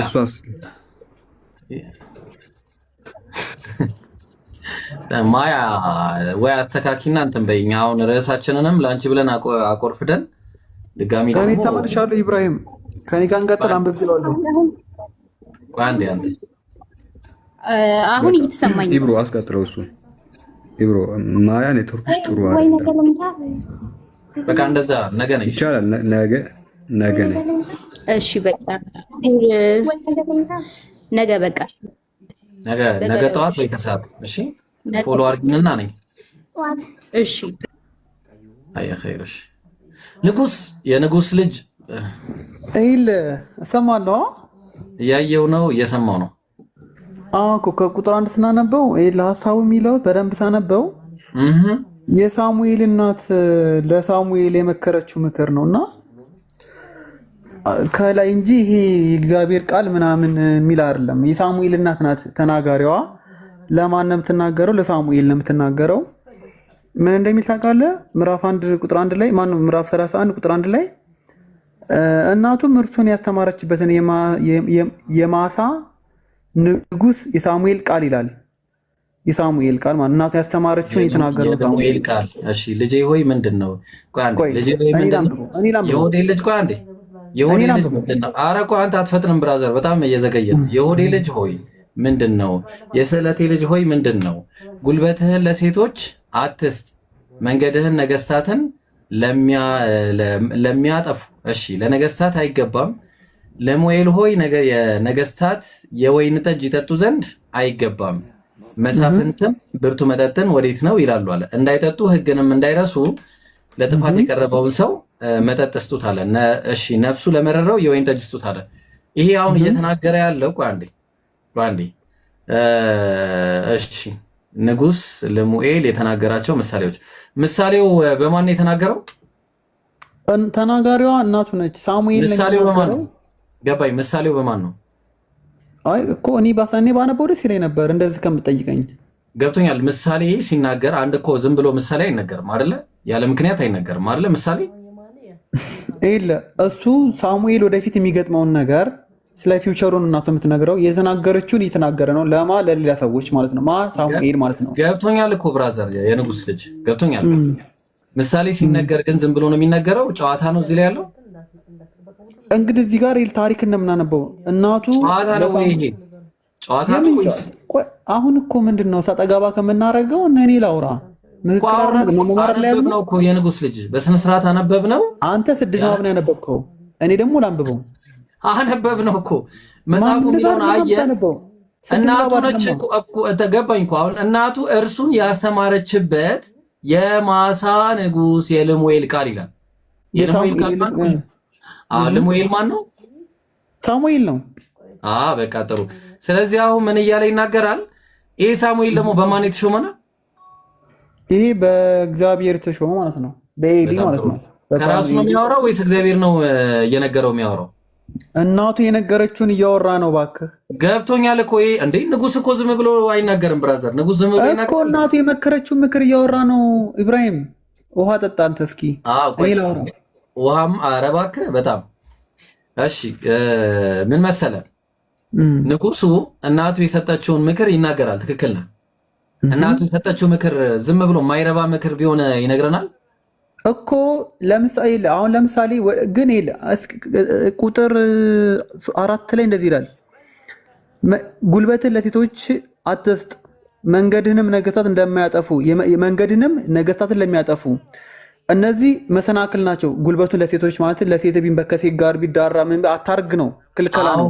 ገብቶኛል እኮ የንጉስ በጣም ተግባብተናል እኮ። አሁን ዋና ነጥቡ ላይ እናውራ እኮ። ልመጣልህ እኮ ነው። ነጥቡን ፈልጌ አይደለ ዳርዳርም ነው። አውራ በቃሽ፣ አውራሽ። እሺ ከዛ 4 ላይ ለነገስታትም አይገባም ምኑ የወይን ጠጅ ለሴቶች መንበርከኩ ምን ማለቱ የወይን ጠጁ ምናምን እንደሚያረግ ሰው ልቡን እንደሚያጠፋው አይምሮ ስለምታውቅ እየከለከለችው ነው። ለነገስታትም አይገባም። ሳሙኤል ሆይ ነገስታት የወይን ጠጅ ይጠጡ ዘንድ አይገባም፣ መሳፍንትም ብርቱ መጠጥን ወዴት ነው ይሉ ዘንድ እንዳይጠጡና ሕግን እንዳይረሱ ምን የወይን ጠጅና ወደ ሴት መንበርከክ፣ የድሃ ልጆችን ፍርድ እንዳይጓደሉ ለምን የወይን ጠጅ ቢጠጡ ማለት ነው። ለጥፋት ለቀረበ ሰው ብርቱ መጠጥን ስጡት። ይሄ ማለት ያው ጊዜያዊ መፍትሄ ነው እንጂ ሁሌ ለጥፋት ታዲያ እኛ ምን አለን? የንጉስ ልጅ እኮ ታዲያ እንድትጠርቃቸው ወሬ አይደለም። አንዴ በደንብ አካብጄ ነው እንጂ ማውራው ትቀልዳለህ እንዴ? ስንት መፍትሄ አለ የሚሰጥ እኮ። ለምሳሌ ለጥፋት ለቀረበ ሰው ለምሳሌ እንዲረጋጋ ሀሳቡ እኮ እንደዛ አይደለም። እናንተ የሚብራራ ሀሳብ አይደለም ብራዘር። ለጥፋት የቀረበ ሰው በብዙ አይነት መንገድ ነው ማለት። አሁን እኔ ለጥፋት ብቀርብ መተህ ታጽናናኛለህ፣ አይዞህ ምናምን ብለህ ብር ከቸገረኝ ብር ትሰጠኛለህ ምናምን አይዞህ ይሆናል አይደለ? በነገራችን ላይ ስለ ኦሪት ነው የምናወራው ታውቃለህ አይደለ? ኢብራሂም ገብቶኛል። ስለምንም ይሆን እኔ ምን አገባኝ? እኔ አሁን እዚህ ጋር ስለ መጽሐፍ ቅዱስ ነው የምናወራው። መጽሐፍ ቅዱስ እኮ ታሪክ ነው። መጽሐፍ ቅዱስ ስታነብ ደግሞ ታሪክ፣ ጊዜ፣ ቦታ፣ ማህበረሰብ ትጠቅሳለህ። በትክክል እጠቅሳለሁ። እየጠቀስኩ አሁን ይሄን ማህበረሰብና ይሄን ጊዜ እየጠቀስኩኝ ነው እያወራ ያለሁት። እንደዛ ከሆነ ማለት ነው እንደዛ ከሆነ በአይሁድ ጊዜ የተለመደ በአይሁድ በዛ በሳት ኧረ ላላ ብለህ እኛ እሱን ነው የምናወራው። እሱን ነው በቃ የምናወራው በአጭሩ። የፈለገ ነገር ይሁን እኔ ምን አገባኝ። አሁን ጥያቄው ምንድነው? መጽሐፍ ቅዱስን ስታነብ ቢሃይንድ ያሉት ነገሮች ቦታና ጊዜ ለማን ተነገረ የሚለውን ነገር ነው የምታውቀው። ይኸውልህ ብራዘር እየሰማኝ ነው? የንጉስ ልጅ እየሰማኝ ከሆነ በደንብ አዳምጠኝ። ብርቱ መጠጥ ከጠጣ በኋላ አንድ ሰው ምን ሊሆን ይችላል? ለምሳሌ ለአዲስ ኪዳን ትውልድ ለእኔ አይሰራም። ይሄ ገባ? እርግጠኛ ነህ? አይሰራም። እርግጠኛ ነኝ። እርግጠኛ ነህ? በጣም ጥሩ። እሺ አንዴ ይህንን ግን እንጨርሳለን አንድ ጊዜ። ብርቱ መጠጥ ለእኔ አይሰራም ብሏል ጋይስ። አንድ ጊዜ አይሰራም። እኔ አሁን ለምሳሌ እኔ በክርስቶስ መጽናናት እየቻልኩ በስካርና በወይን ራሴን አላጽናናም። ፔሪድ ምን ትፈልጋለህ? በጣም ጥሩ። ቆይ ፔሪድ በጣም ስለዚህ ከኢየሱስ በፊት የነበሩ ሰዎች እየሰከሩ ነበር የሚጽናት እግዚአብሔር ኢየሱስ ስላለከላቸው ያሰክራቸው ነበር ማለት ነው። እናመሰግናለን። ዋናው እግዚአብሔር አስክሯል ነው። እሱን እመልን። አሁን ደግሞ በአዲስ ኪዳን የተካተበት አሳየን ቃል ነው እናንተ ሰዎች። እኔ እሺ ቆይ አንዴ መጽሐፍ ቅዱስ ሲጻፍ እሱ ነገር ላረም ነበር የገባሁት። አንዴ ቆይ እሱን ላረም ነው የገባሁት። ይሄ ቃል ታዲያ ትክክለኛ ቃል አይደለም ሴትዮዋ ስለተናገረችው? እንዴት ትክክለኛ ሊሆን ይችላል? ለምሳሌ አውዝ ቢላህ ቆይ አንዴ ኢብሮ ካሜራ ክፈትልኝ ነው። በቃ ካሜራ ክፈትልኝ። ቆይ ረጋበት። መጽሐፍ ምሳሌ ምዕራፍ 30 አድርገው። አታውቅም፣ ስለ መጽሐፍ ቅዱስ አታውቅም። አንዴ የምታውቀው መጽሐፈ ምሳሌ ምዕራፍ 30 ክፈተውና አሳየው። ሲጀመር መጽሐፈ ምሳሌ የሚናገረው ስንት ሰው ነው? ቆይ አንዴ ረጋበል። ጥያቄ እሱ አይደለም ጥያቄ። መጽሐፍ ቅዱስ ላይ መጽሐፈ ምሳሌ ስንት ሰው ነው የሚናገረው? የጠየቀኝ አታውቀውም? አየህ? አዎ የጠየቅኩ ነው። እሺ አዎ አላውቀውም። እሺ በቃ እንደሱ አታውቅም። አሁን ላሳየህ። ምዕራፍ 30 የሚለው ከላይ አጎር ከፍ አድርገው። አጎር የተናገራቸው ምሳሌዎች ማለት የተናገራቸው ምሳሌዎች አጎር የተናገራቸው 31 ደግሞ 30 ስንት ነው? 30 ቁጥር 1 ቁጥር 1 ነው። እሺ የማሳ ሀገር ሰው አሁን ደግሞ እየተናገረ ያለው ማን ነው? አጎር ነው። 31 ደግሞ አድርግለት ይብሮ 31 አድርገው። አያ ንጉስ ልሙኤል የተናገራቸው ምሳሌዎች ስንት ቆጠርክ እስካሁን? አጎርና ንጉስ ልሙኤል። ሶስተኛ ደግሞ ልጨምርልህ፣ ሰለሞን ደግሞ ይናገራል። መጽሐፈ ምሳሌ ምዕራፍ 25 ቁጥር 1 ምንድን ነው የምታወራው? ቆይ የተናገሩት ማን እንደሆነ ማወቅ አለብህ መጀመሪያ። አላወቅም የተናገሩት ማን እንደሆነ። እየጠቀስክልኝ ነው እዚህ ቦታዎች ላይ የተናገሩት ማን እንደሆነ እንድታውቅ ነው። እሺ እዚህ ጋር ደግሞ ማን ተናገረ? የተናገሩት ሰዎች የተናገሩት ነገሮች ነው። አየህ አይደለ? እዚህ ጋር ደግሞ ማን አለ? ሌሎች ምሳሌዎች አሉ። የሳሙኤል እናት አለች። ብዙ የሚናገሩ አይዋ እሱን ነው ያልኩህ። አሁን መጀመሪያ ማወቅ ያለብህ ምንድን ነው? መጽሐፍ ቅዱስ ላይ ተናጋሪዎቹ ብዙ ናቸው ነው። ንግግራቸው ውሸት ነው ካልክ አንተ መጽሐፍን እየካድከው ነው ያለው ማለት ነው። መጽሐፍ መስራት ታዲያ ለምን ገባ? ቆይ አንዴ ውሸት ብለዋል ሀቢቢ። አንዴ የሚታገው እስኪ ቆይ አንዴ እያወራህ እኮ ነው። አንዴ ቅድም ውሸት ብለዋል። አሁን መጽሐፍ ላስተምር አዳምጥ በደምብ። ስለዚህ መጽሐፍ ምሳሌ በጣም ብዙ ተናጋሪዎች አሉ። ምሳሌ መዝሙረ ዳዊት የቆሬ ልጆች መዝሙር አለ፣ የሰዎች መዝሙር አለ፣ የዳዊት መዝሙር አለ። አየህ አይደለ? መዝሙረ ዳዊት ቢባልም ውስጡ ላይ ማን መዝሙር አለ? የሰለሞን መዝሙር አለ፣ የቆሬ ሰዎች መዝሙርም አለ። አየህ አሁን ይሄን ምሳሌ አምላኬ ስለምን ተውከኝ የሚለው መዝሙር የዘመሩት እነማናቸው? የቆሬ ሰዎች ናቸው የዘመሩት። የቆሬ ሰዎች ስለዘመሩት አልቀበልም ማለታችን ኦልሬዲ መጽሐፍ ቅዱስ ውስጥ ያለ ፓርት ነው። ያ ጀማተ ከይታያችሁ መጽሐፍ ቅዱስ ነው እያለ ያለው ምንድነው? እኔ አልቀበለውም እያለ ያለው። እንደዛ ከሆነ ለምንድን ነው የተጻፈው? የሰለሞን የንጉሱ እናት ብለሃል እኮ ለምን ትክዳለህ? አንተ ትክድ ታደርጋለህ። ትልቅ ሳለ እንዴ ካፍ ለምን ውሸት ይወጣል? ቅድም አዎ አላልክም? ኧረ እኔ ወይ ለምን ተዋሻታለህ? እንደዛ ከሆነ ትልቅ ሰው አለ ትልቅ ሰው ይዋሻል። ቅድም ይሄ መጽሐፍ ውሸት ነው የተናገረችው የሳሙኤል ልጅ እናት አላልክም?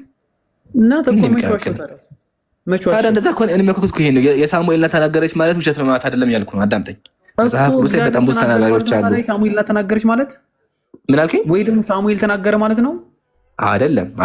ሲጀመር መጽሐፈ ምሳሌ የሳሙኤል ንግግር ብቻ አይደለም። የሰለሞን ምሳሌዎች አሉ፣ የአጌል ልጆች ምሳሌዎች አሉ። አሁን ይሄን ፖይንት ተሰማ። ይሄን ፖይንት ለመጀመሪያ አንዴ አሁን ችግሩ እኮ መሰለህ የንጉስ ልጅ መጽሐፍ ቅዱስን አላወቅኸውም እና እንደሱ ነው። አዳምጠኛ እንዴ መጽሐፍ ቅዱስን ስጠይቅህ እኮ አላውቅም ብለኸኛል። ስለዚህ የማታውቀውን ነገር አታውራ። አንደኛ። ሁለተኛ ደግሞ መጽሐፉን አትካደው ፕሊስ። ለምን መጽሐፈ ምሳሌ በጣም ብዙ ተናጋሪዎች አሉ። ንጉሷ ስለተናገረች አልቀበልም ማለት አትችልም። እንደዛ ከሆነ መዝሙረ ዳዊት ላይም የቆሬ ልጆች ይናገራሉ፣ ሰለሞንም ይናገራል። ለምን ትቀበለዋለህ ነው። ሲቀጥል መጽሐፍ ቅዱስ ውስጥ ገብቷል። ያጀማ በእሱ ሀሳብ ከሄድ ይሄ ቃል የእግዚአብሔር ቃል ካልሆነ ስለዚህ መጽሐፍ ቅዱስ ላይ የእግዚአብሔር ቃል ያልሆነ አለ። ሃሌሉያ አመሰግናለሁ። አሁን ተመለስና ይሄ ቃል አለ እኔ ልንገር። ስለዚህ ሁሉም ቃል በመንፈስ ቅዱስ አልተመረጠም። እኛ እኮ መች ስለዚህ ያሁላ በመንፈስ ቅዱስ ነው የተጻፈው። ለምንድን ነው የፈንጠዝያ ይሆንልህ? በቃ ጎበዝ አንድ ግን ጎበዝ ደስ አይልም መሰለህ። እናንተ ምን ትላላችሁ? አንድ ልንገርህ ምን ትላላችሁ እናንተ? ይሄ መጽሐፍ እኮ የተጻፈው በመንፈስ ቅዱስ ምሪት ነው ትላላችሁ። ስለዚህ ሁሉም እንዳትጻፍ አምነህልኛል። እኔ ድንገር እኔ ላረጋግጥልህ። እኛ ታሪክ አለ፣ ሴጣን የተናገረው ንግግር አለ። ሴጣን የተናገረው ሁሉ አሁን ለምሳሌ እግዚአብሔር ተናገረ አላልንም እኮ ምን ነው የፈንጠዝያ የሆነብህ አንተ? ምንም አንተ አራት አንብበህ የምትረዳው እግዚአብሔር ተናገረ እኮ አልኩህ። በመንፈስ ቅዱስ ምን የተጻፈ ነው ያለው? ደግሜ ልጠይቅህ፣ ችግር የለውም። ደግሜ ልጠይቅህና መጽሐፍ ቅዱስ የተጻፈው በማን ነው? ቆይ አንዴ ረጋ በል። በጣም ደስ ይላል። ለመሰለህ ደስ የሚለው መጽሐፍ ቅዱስ በመንፈስ ቅዱስ እንዳልተመራ እኮ ያመንክ ነው ያለው። አንዴ ደግሜ ልጠይቅህና መጽሐፍ ቅዱስ ተጻፈ ለምሳሌ ሴጣን የተናገረውን መንፈስ ቆይ አዳምጠኛ እየጠየቅኩህ እኮ ነው ያሉት አይደል? እንደ ረጋ በል እንጂ አዳምጪ። በቃ እስኪ ልፍቀድልህ። ጥያቄ ልጠይቅህ ነው። ቆይ አሚዩት አታርግሽ። አንዴ ቆይ አንድ መጫታ ጥያቄ የምጠይቅህ መጽሐፍ ቅዱስ ሲጻፍ በመንፈስ ቅዱስ ምሪት የተጻፈ ወይስ አይደለም?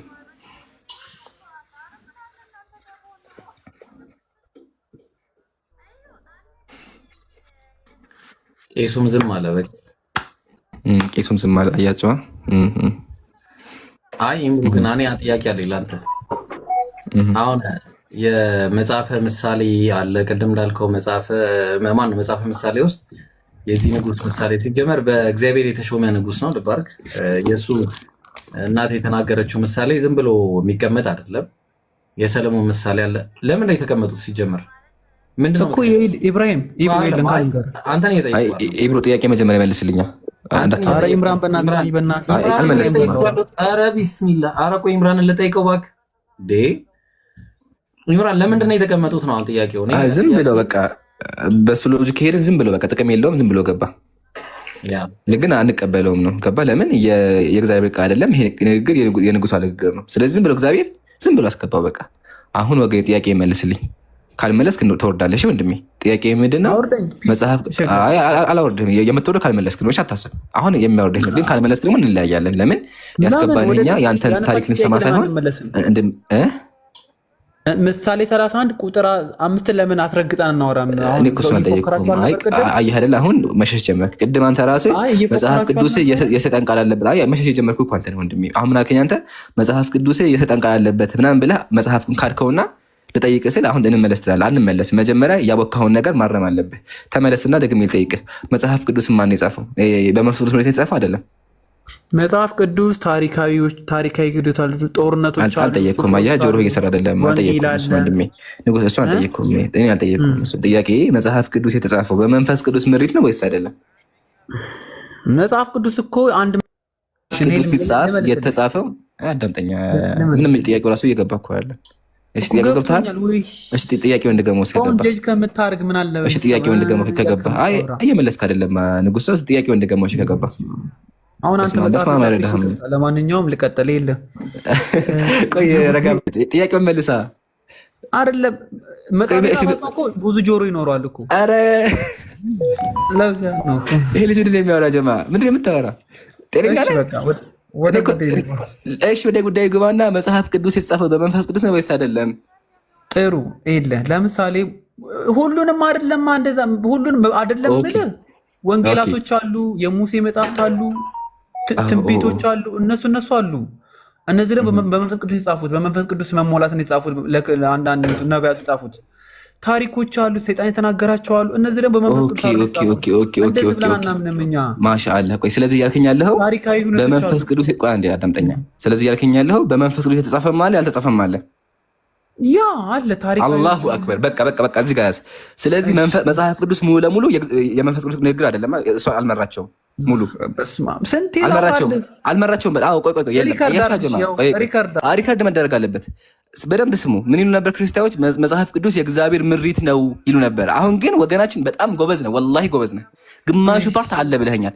አሁን ድገመውና ስለዚህ መጽሐፍ ቅዱስ ላይ ምን ሆነህ ነው? ለምን ትረበሻለህ? ኡፍ አትበል። ኡፍ ማለት መልስ አልተረበሽኩም። አንተ ኡፍ ያልክ እኮ ነው። አይ ኡፍ ምናምን ያልክ እኮ ነው ያለኸው። እናውራ ስለዚህ እናውራ። ለምንድን ነው ርዕስ የምትቀይረው? አሁን እኮ እሱ ላይ አይደለንም። የንጉስ ልጅ መጽሐፍ ቅዱስ ላይ ነው ያለ ነው። አይ አልጨረስክም። ቆይ አሁን ጥያቄውን አልጨረስክም። ደግሜ ልጠይቅህና ስለዚህ መጽሐፍ ቅዱስ ላይ በመንፈስ ቅዱስ የተመራ ላይ ያልተመራም አለ። እሺ ሪካርድ አድርጉ። በቃ አንዴ ነው የምልህ። ሪካርድ አድርግ እንዲመች ማለት ነው። እሺ እየቀረስኩ ነው። ቀርጾ በደንብ መጽሐፍ ቅዱስ ላይ ታሪኮች አሉ።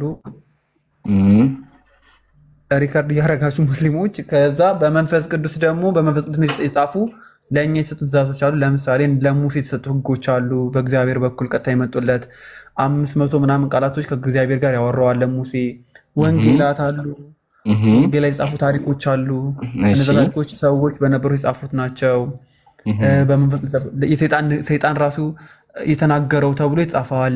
እንደዚህ ለምሳሌ ከእንትና ጋር ከአዳም ጀምሮ የነበረው ከሔዋን ጋር ኢየሱስ ክርስቶስን ደግሞ ሊፈትን ያደረገው ኮንቨርሴሽን አለ። እነዚህ ነገሮች አሉ። ስለዚህ በመጽሐፍ ቅዱስ የተጻፉት ሁሉም አብዛኞቹ የተጻፉልን አሉ። ለመማሪያም ለታሪክም ታሪክም አላ ላስቆምና ዳርዳሩ ሄድክ። ወላሂ እንደ ህፃን ልጅ ዳዳውን ሄድክበትና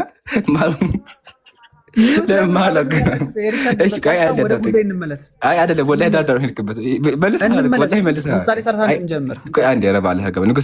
ወላሂ መልሰሃል፣ ግን ዳዳውን ሄድክበት። ዳዳውን መሀል አልገባህም። መሀል አስገባህና አዳምጥ በኋላ መሀል አስገባህ። ከዚህ በኋላ አልመልስልም። ከፈለግህ አውርድ። ለምንድን የማትመልሰው?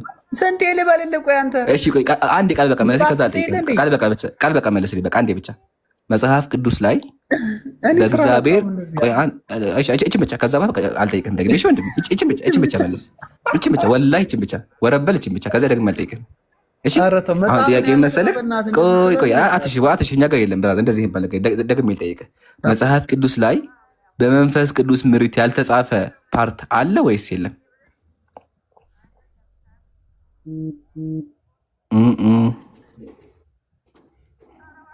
በቃ ጊዜን ከዚህ ጋር ትፍጭ። በቃ መመለስ ከብዶኛል ካለ እኮ ይምሩ። በቃ ወይ መተው ሄደ ሲጀምር ወረደ። አያችኋ? ግን በጣም አመሰግናለሁ ወገኔ። ለምን መሰለህ የማመሰግንህ? መጽሐፍ ቅዱስ ሙሉ ለሙሉ የእግዚአብሔር ቃል እንደሆነ አምነዋል። ተባረኩ። ስለዚህ እንዳልሆነ አምነዋል። ከዚህ በኋላ ሲከራከሩ መጀመር ማድረግ አለባቸው። ይሄ የእግዚአብሔር ቃል ነው ወይስ አይደለም፣ የማን ቃል ነው የሚለው መለየት አለባቸው። ለምን ሁሉም የእግዚአብሔር ቃል ካልሆነ ጥያቄ ይፈጥራል። ጀግና ነው። ግን ቀጥሉ። አያሌን አስቀጥለው። አየለ ወይ ደግሞ አያሌ። ኦኬ ምን አለ ሳላ? አሁን ልጁ የተናገረውን ነገር በከፊል ያምናል። ምን ብሎ ይናገራል? እዚህ ጋር የምታዩት ሰው መጽሐፍ ቅዱስ ውስጥ ሰዎች እንዲሁ ዝም ብሎ ከልባቸው እያፈለቁ የሚናገሩት ቃልም አለ። ተቀላቅሎ ነው ያለው አለ። ከእግዚአብሔር ቃል የሰው ቃል ተቀላቅሎ ነው ያለው። ልክ ቁርአኑ እንዳለው ነው። እስቲ ሰምተን እንመለስ። ቃላቶችን ያዘ ነው። በመጽሐፍ ቅዱሳችን በውስጡ 3 አይነት ቃላቶችን ያዘ ነው። 3 አይነት ቃላቶችን፣ አንደኛው ቃለ ሰብ ነው፣ ሁለተኛው ቃለ ነቢያት ነው፣ ሶስተኛው ደግሞ ቃለ እግዚአብሔር ነው። ቃለ ሰብ የምንለው ሰዎች ከልባቸው አፍልቆ የተናገሩት ንግግር ነው። በመጽሐፍ ቅዱሳችን ውስጥ እንዲህ አይነት ሀሳቦች አሉ። በነገራችን ላይ መጽሐፍ ቅዱስ አዎ የእግዚአብሔር እስትንፋስ ነው፣ አዎ የእግዚአብሔር ቃል ነው። ነገር ግን በውስጡ የታሪክ ክፍልም አለው። በነገራችን ላይ ዲቤክ የዓለም ግማሹ የታሪክ ክፍል ያለው መጽሐፍ ቅዱስ ላይ። መጽሐፍ ቅዱስ ራሱን የቻለ የታሪክ ክፍልም አለው። ኦኬ ሰው ቃለ ሰብ ብለን የምንጠራው ሰዎች ከልባቸው አፍልቆ የተናገሩትን ንግግር ነው። እንግዲህ ሰምታችኋል። ሰዎች ከልባቸው አፍልቆ ዝም ብሎ የሚናገሩት ነገር ተቀምጦላችኋል እያለ ነው። ተቀላቅሏል፣ ተበርዟል የምንለው እኛ ይሄንን ነው እንጂ ሌላ ነገር አይደለም። እሺ ቀጥል። አስቀጥሉት፣ አየለን አስቀጥሉት። ይምሩ ቀጥል። አየለ አቤት፣ ሰላም ናችሁ? አልሐምዱሊላህ። ይምሩ አለ ጀምረ ነበር ብዬ ነው። አየለ እሺ በቃ አንድ ነገር ልስጥ። ነቢያት ሰካራም ናቸው እንዴ?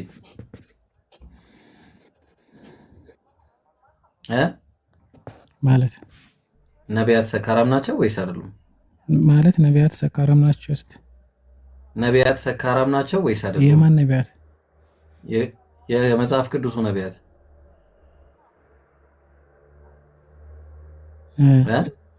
ሰካራም ናቸው ወይስ አይደሉም?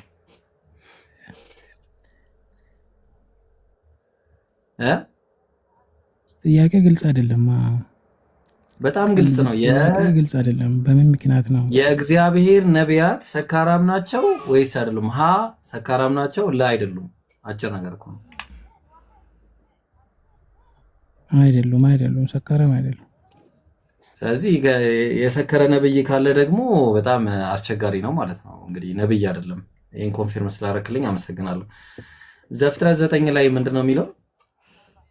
ዘፍጥረት 9 ቁጥር 20 ላይ ኖህም በገበሬ መሆን ጀመረ፣ ወይንም ተከለ፣ ከወይን ጠጁም ጠጣና ሰከረ ይላል። በድንኳኑም ውስጥ ራቁቱን ሆነ። ጭራሽ ሰክሮ ራቁቱን ሆኗል። ስለዚህ አሁን ይህ ነብይ አይደለም ማለት ነው። አመሰግናለሁ። ነብይ አይደለም ብለህ ኮንፊርም ስላደረክልኝ ያው በጣም ነው የምናመሰግነው። ሌላ ክርስቲያን ካለ ኖህ ነብይ ነው የምልህ ጥቅስ አለክ? ኖህ ነብይ አይደለም እንዴ? ዕብራውያን መስረጃ አለክ? ኖህ ነብይ ነው መስረጃ አለክ አንተ? ኖህ ነብይ አይደለም? ነብይ ነው ብለህ ታምናለህ እንዴ? ነብይ አይደለም ነው?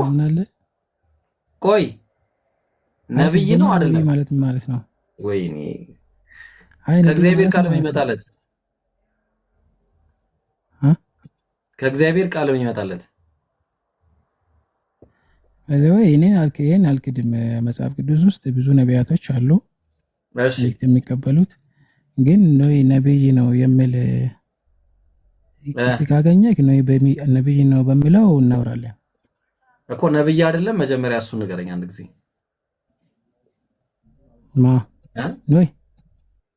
ኖይ ነብይ ነው የሚል የለም መጽሐፍ ቅዱስ ላይ፣ ነብይ ነው የሚል የለም። እሺ ስለዚህ አሁን ነብይ አይደለም ማለት ነው ባጭሩ። ነብይ አይደለም።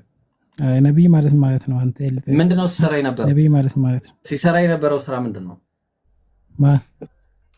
ኖህ ምንድን ነበር ሲሰራ የነበረው? እኮ በጣም ይገርመኛል ወላሂ። እንዳለ በቃ ተዋቸዋል። እየሰማኝ ነው ሰው ነበር። አዎ እኮ ገባኝ። መርከብ እኔ ስለ መርከብ አይደለም ያወራሁት፣ ስለ መርከብ ስራ አይደለም። ከእግዚአብሔር ጋር ሰዎች እንዲታረቁ ያደርግ ነበር አያደርግም? ማን ነው ሲሰብክ ነበረው? የመጽሐፍ ቅዱስን ምስራች ሲናገር ነበር። ከማን ነበር የሚሰማው? አገልጋይ ሁሉን ደግሞ ነብይ አይደለም። ቆይ ከማን ነበር የሚሰማው? ከማን ነው የሚሰማው?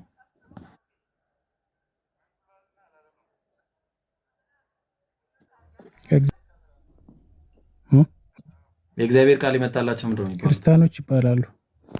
አንደኛ ክርስቲያኖች እንባላለን። አረ ላላ ብለህ ክርስቲያና እኔ የሱ ላልጠይቁም። የእግዚአብሔር ቃል የሚመጣ እሺ፣ እግዚአብሔር ለምሳሌ ዘሁልቁ ላይ አንድ የሚናገረው ነገር አለ። ኦሪት ዘሁልቁ ምዕራፍ 12 ላይ ቁጥር 6 ላይ እንዲህ እያለ ይናገራል እግዚአብሔር። እሱም ቃሌን ስሙ፣ በመካከላችሁ ነብይ ቢኖር እኔ እግዚአብሔር በራእይ ይገለጥላታለሁ ወይ በሕልም አናግረዋለሁ ይላል። በመካከላችሁ ምን ቢኖር አለ? ነብይ።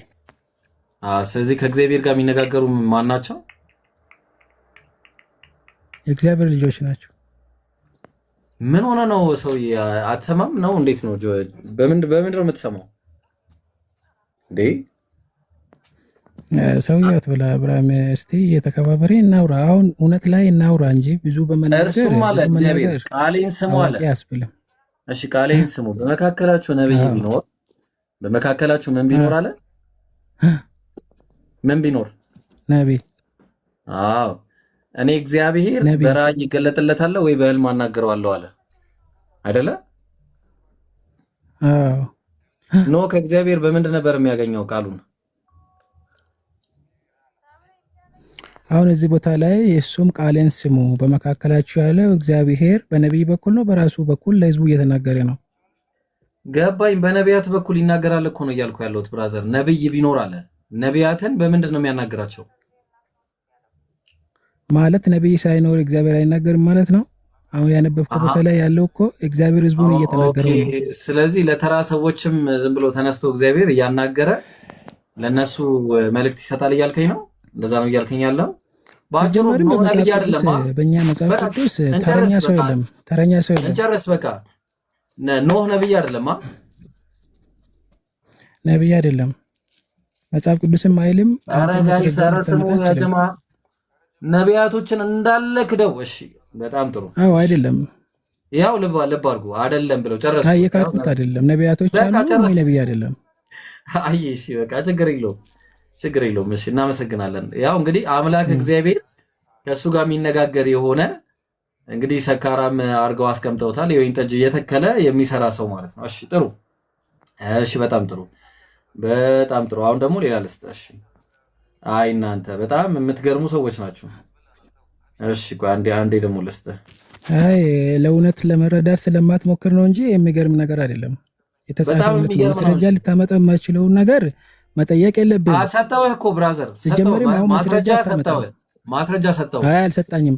አሁን አንተ እግዚአብሔር የሚያናግራቸው ሰዎች ማን ነው? እግዚአብሔር ራሱ ህዝቡን እያነጋገረው ነው ያለው እንጂ እግዚአብሔር ህዝቡን በማን በኩል ነው የሚያናግረው? አሁን ታዲያ እግዚአብሔር ቃልን በመካከላችሁ ነብይ ካለ እግዚአብሔር ህዝቡን በማን በኩል ነው እግዚአብሔር ቃልን በመካከላችሁ ነብይ ካለ በማን በኩል ነው የሚያናግረው?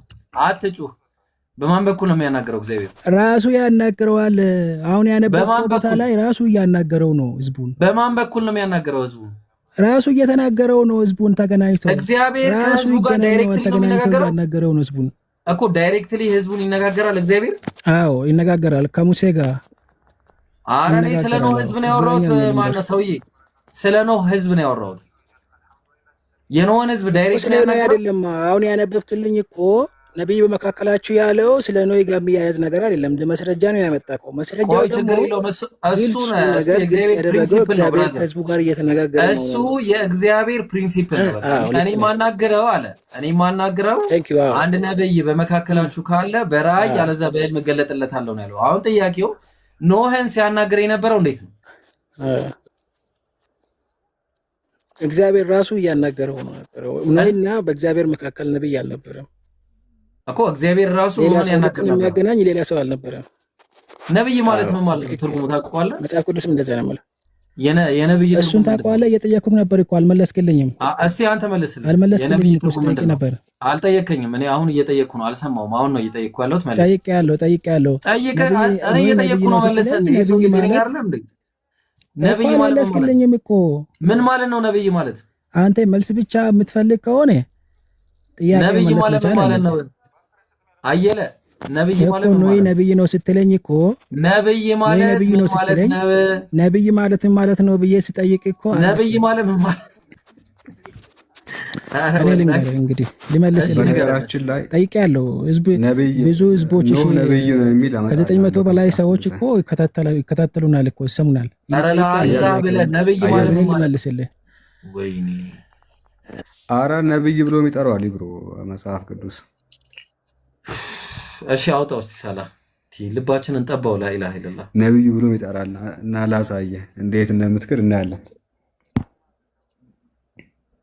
እሺ መጽሐፍ ቅዱስ በትንቢተ ሕዝቅኤል ምዕራፍ 14 ቁጥር 14 ላይ እንደዚህ ብሎ ይናገራል። ነቢዩን ቢታለል ቃልንም ቢናገር ያንን ነቢይ ያታለልኩ እኔ እግዚአብሔር ነኝ፣ እጄንም በእርሱ ላይ እዘረጋለሁ፣ ከሕዝብም ከእስራኤል መካከል አጠፋዋለሁ ይላል። ቢታለል ኃጢአታቸውንም ይሸከማሉ፣ እንደሚጠየቀውም ሰው ኃጢአት እንዲሁ ነቢዩ ኃጢአት ይሆናል ካለ በኋላ ይኸውም የእስራኤል ቤት ደግሞ ከእኔ ርቀው እንዳይስቱ በኃጢአታቸውም ሁሉ እንዳይረክሱ ነው። እነርሱም ሕዝብ ይሆኑኛል፣ እኔም አምላክ ሆናቸዋለሁ ይላል ጌታ እግዚአብሔር አለ። ይህ የሚናገረው ሕዝበ እስራኤል እንዳይስቱ ነቢያትን ልክባችኋለሁ፣ ጣዖት እንዳያመልኩ እኔ ነቢይን ለሕዝበ እስራኤል ልካችኋለሁ ብሎ ይናገራል። ከላይ በኩል ለዛ ይላል፣ ጣዖት እንዳያመልኩ እንዳይስቱ ከእኔ እንዳይርቁ ነቢያትን ልክላችኋለሁ ይላል። የእግዚአብሔር ቃል ወደ እኔ እንዲህ ሲል መጣ፣ የሰው ልጅ ሆይ ነቢይን እንደሚልክላቸው ተናግሯል፣ ሕዝብ እንዳይስት። ከዛ የላካቸው ነቢያት ሲናገር እነዚህ ሶስት ናቸው፣ ኖህና ዳንኤል ኢዮብም ማለት ምን ትላለህ?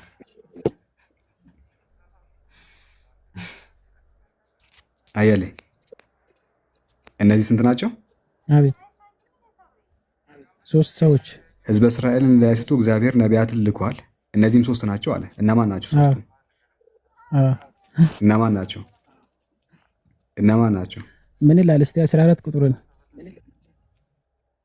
እነዚህ ሶስት ናቸው ይላል። እነማን ናቸው?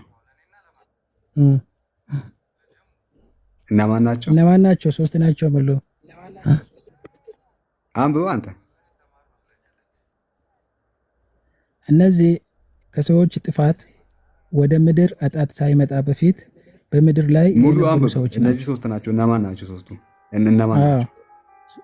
ኖህ፣ ዳንኤልና ኢዮብ ቢኖሩበት በጽድቃቸው የገዛ ነፍሳቸውን ብቻ ያድናሉ ካለ በኋላ ነቢያቶች ናቸው እያለ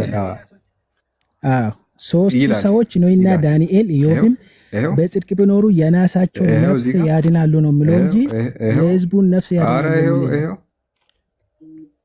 ይሄውና ነቢይም ቢታለል እኮ ነው ቃልንም ቢናገር። አንተ ስማ፣ እነዚህ ነፍሳቸውን ብቻ ነው የሚያድኑ፣ ሰውን አያድኑ። እነዚህ ሶስት ናቸው ይላል እዚህ ጋር ኖህና ዳንኤል ኢዮብ ሲጻፍ ቢኖሩባት አለ በጽድቃቸው የገዛ ነፍሳቸውን ብቻ ያድናሉ ይላል ጌታ እግዚአብሔር አለ።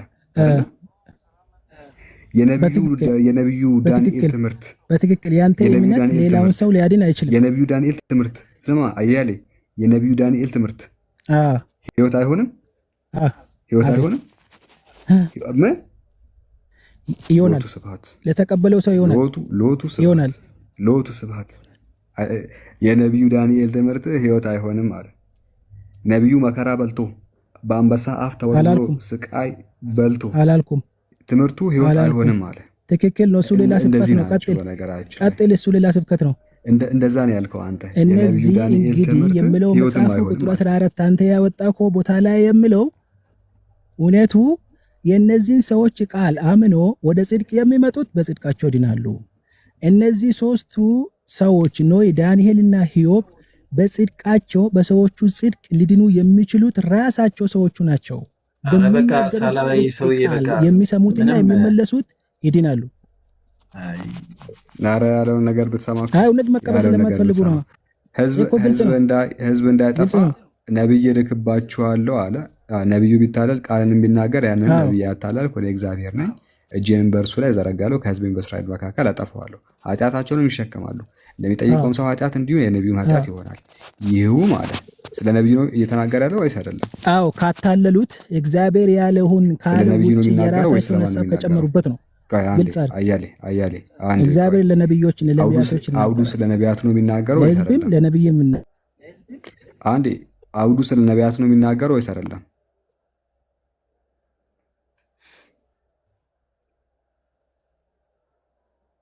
አውዱ ስለ ነቢያት ነው የሚናገረው ወይስ አይደለም?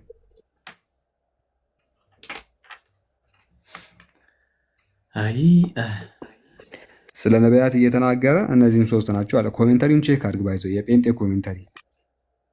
ኮሜንታሪ እዚህ ቦታ ቼክ አድርግ። ስለ ፕሮፌት ነው የሚያወራው ብሎ ነው ያስቀመጠው። ስለ ፕሮፌት ስለ ነቢያት ነው የሚያወራው ብሎ ነው ያስቀመጠው። የጴንጤ ኮሜንታሪ ነው የምልህ። አንተ ጴንጤ ትመስለኛለህ ከድምፅ ስረዳ። ስለዚህ ኖህ ነቢይ ነው። ከካዳችሁት ካዱት። ነገር ግን ኢን ሪያሊቲ ኖህ ነቢይ ነው። ምንም ጥያቄ የለውም። እሺ ብሮ ዛሬ ያው ትንሽ ደክሞናልም፣ ለዛ ነው ትንሽ ስለደከመንም ትላንት በጣም አምሽተን ነበርና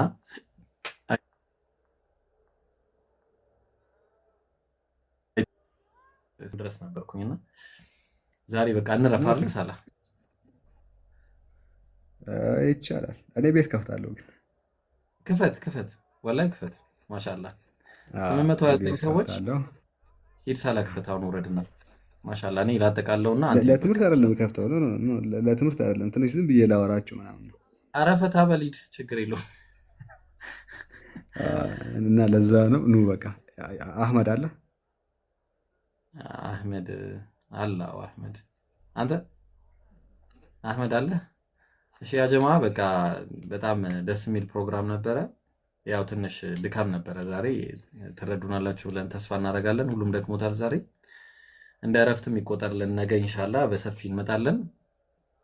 ዛሬ ያው ስለ ስካር ነበር ያየነው። ባይብል ላይ ነቢያቶች እንደሚሰክሩ ነቢያቸውን እየካዱ የመጡ ሰዎችን አይታችኋል። መጽሐፍ ቅዱስ ተክዷል።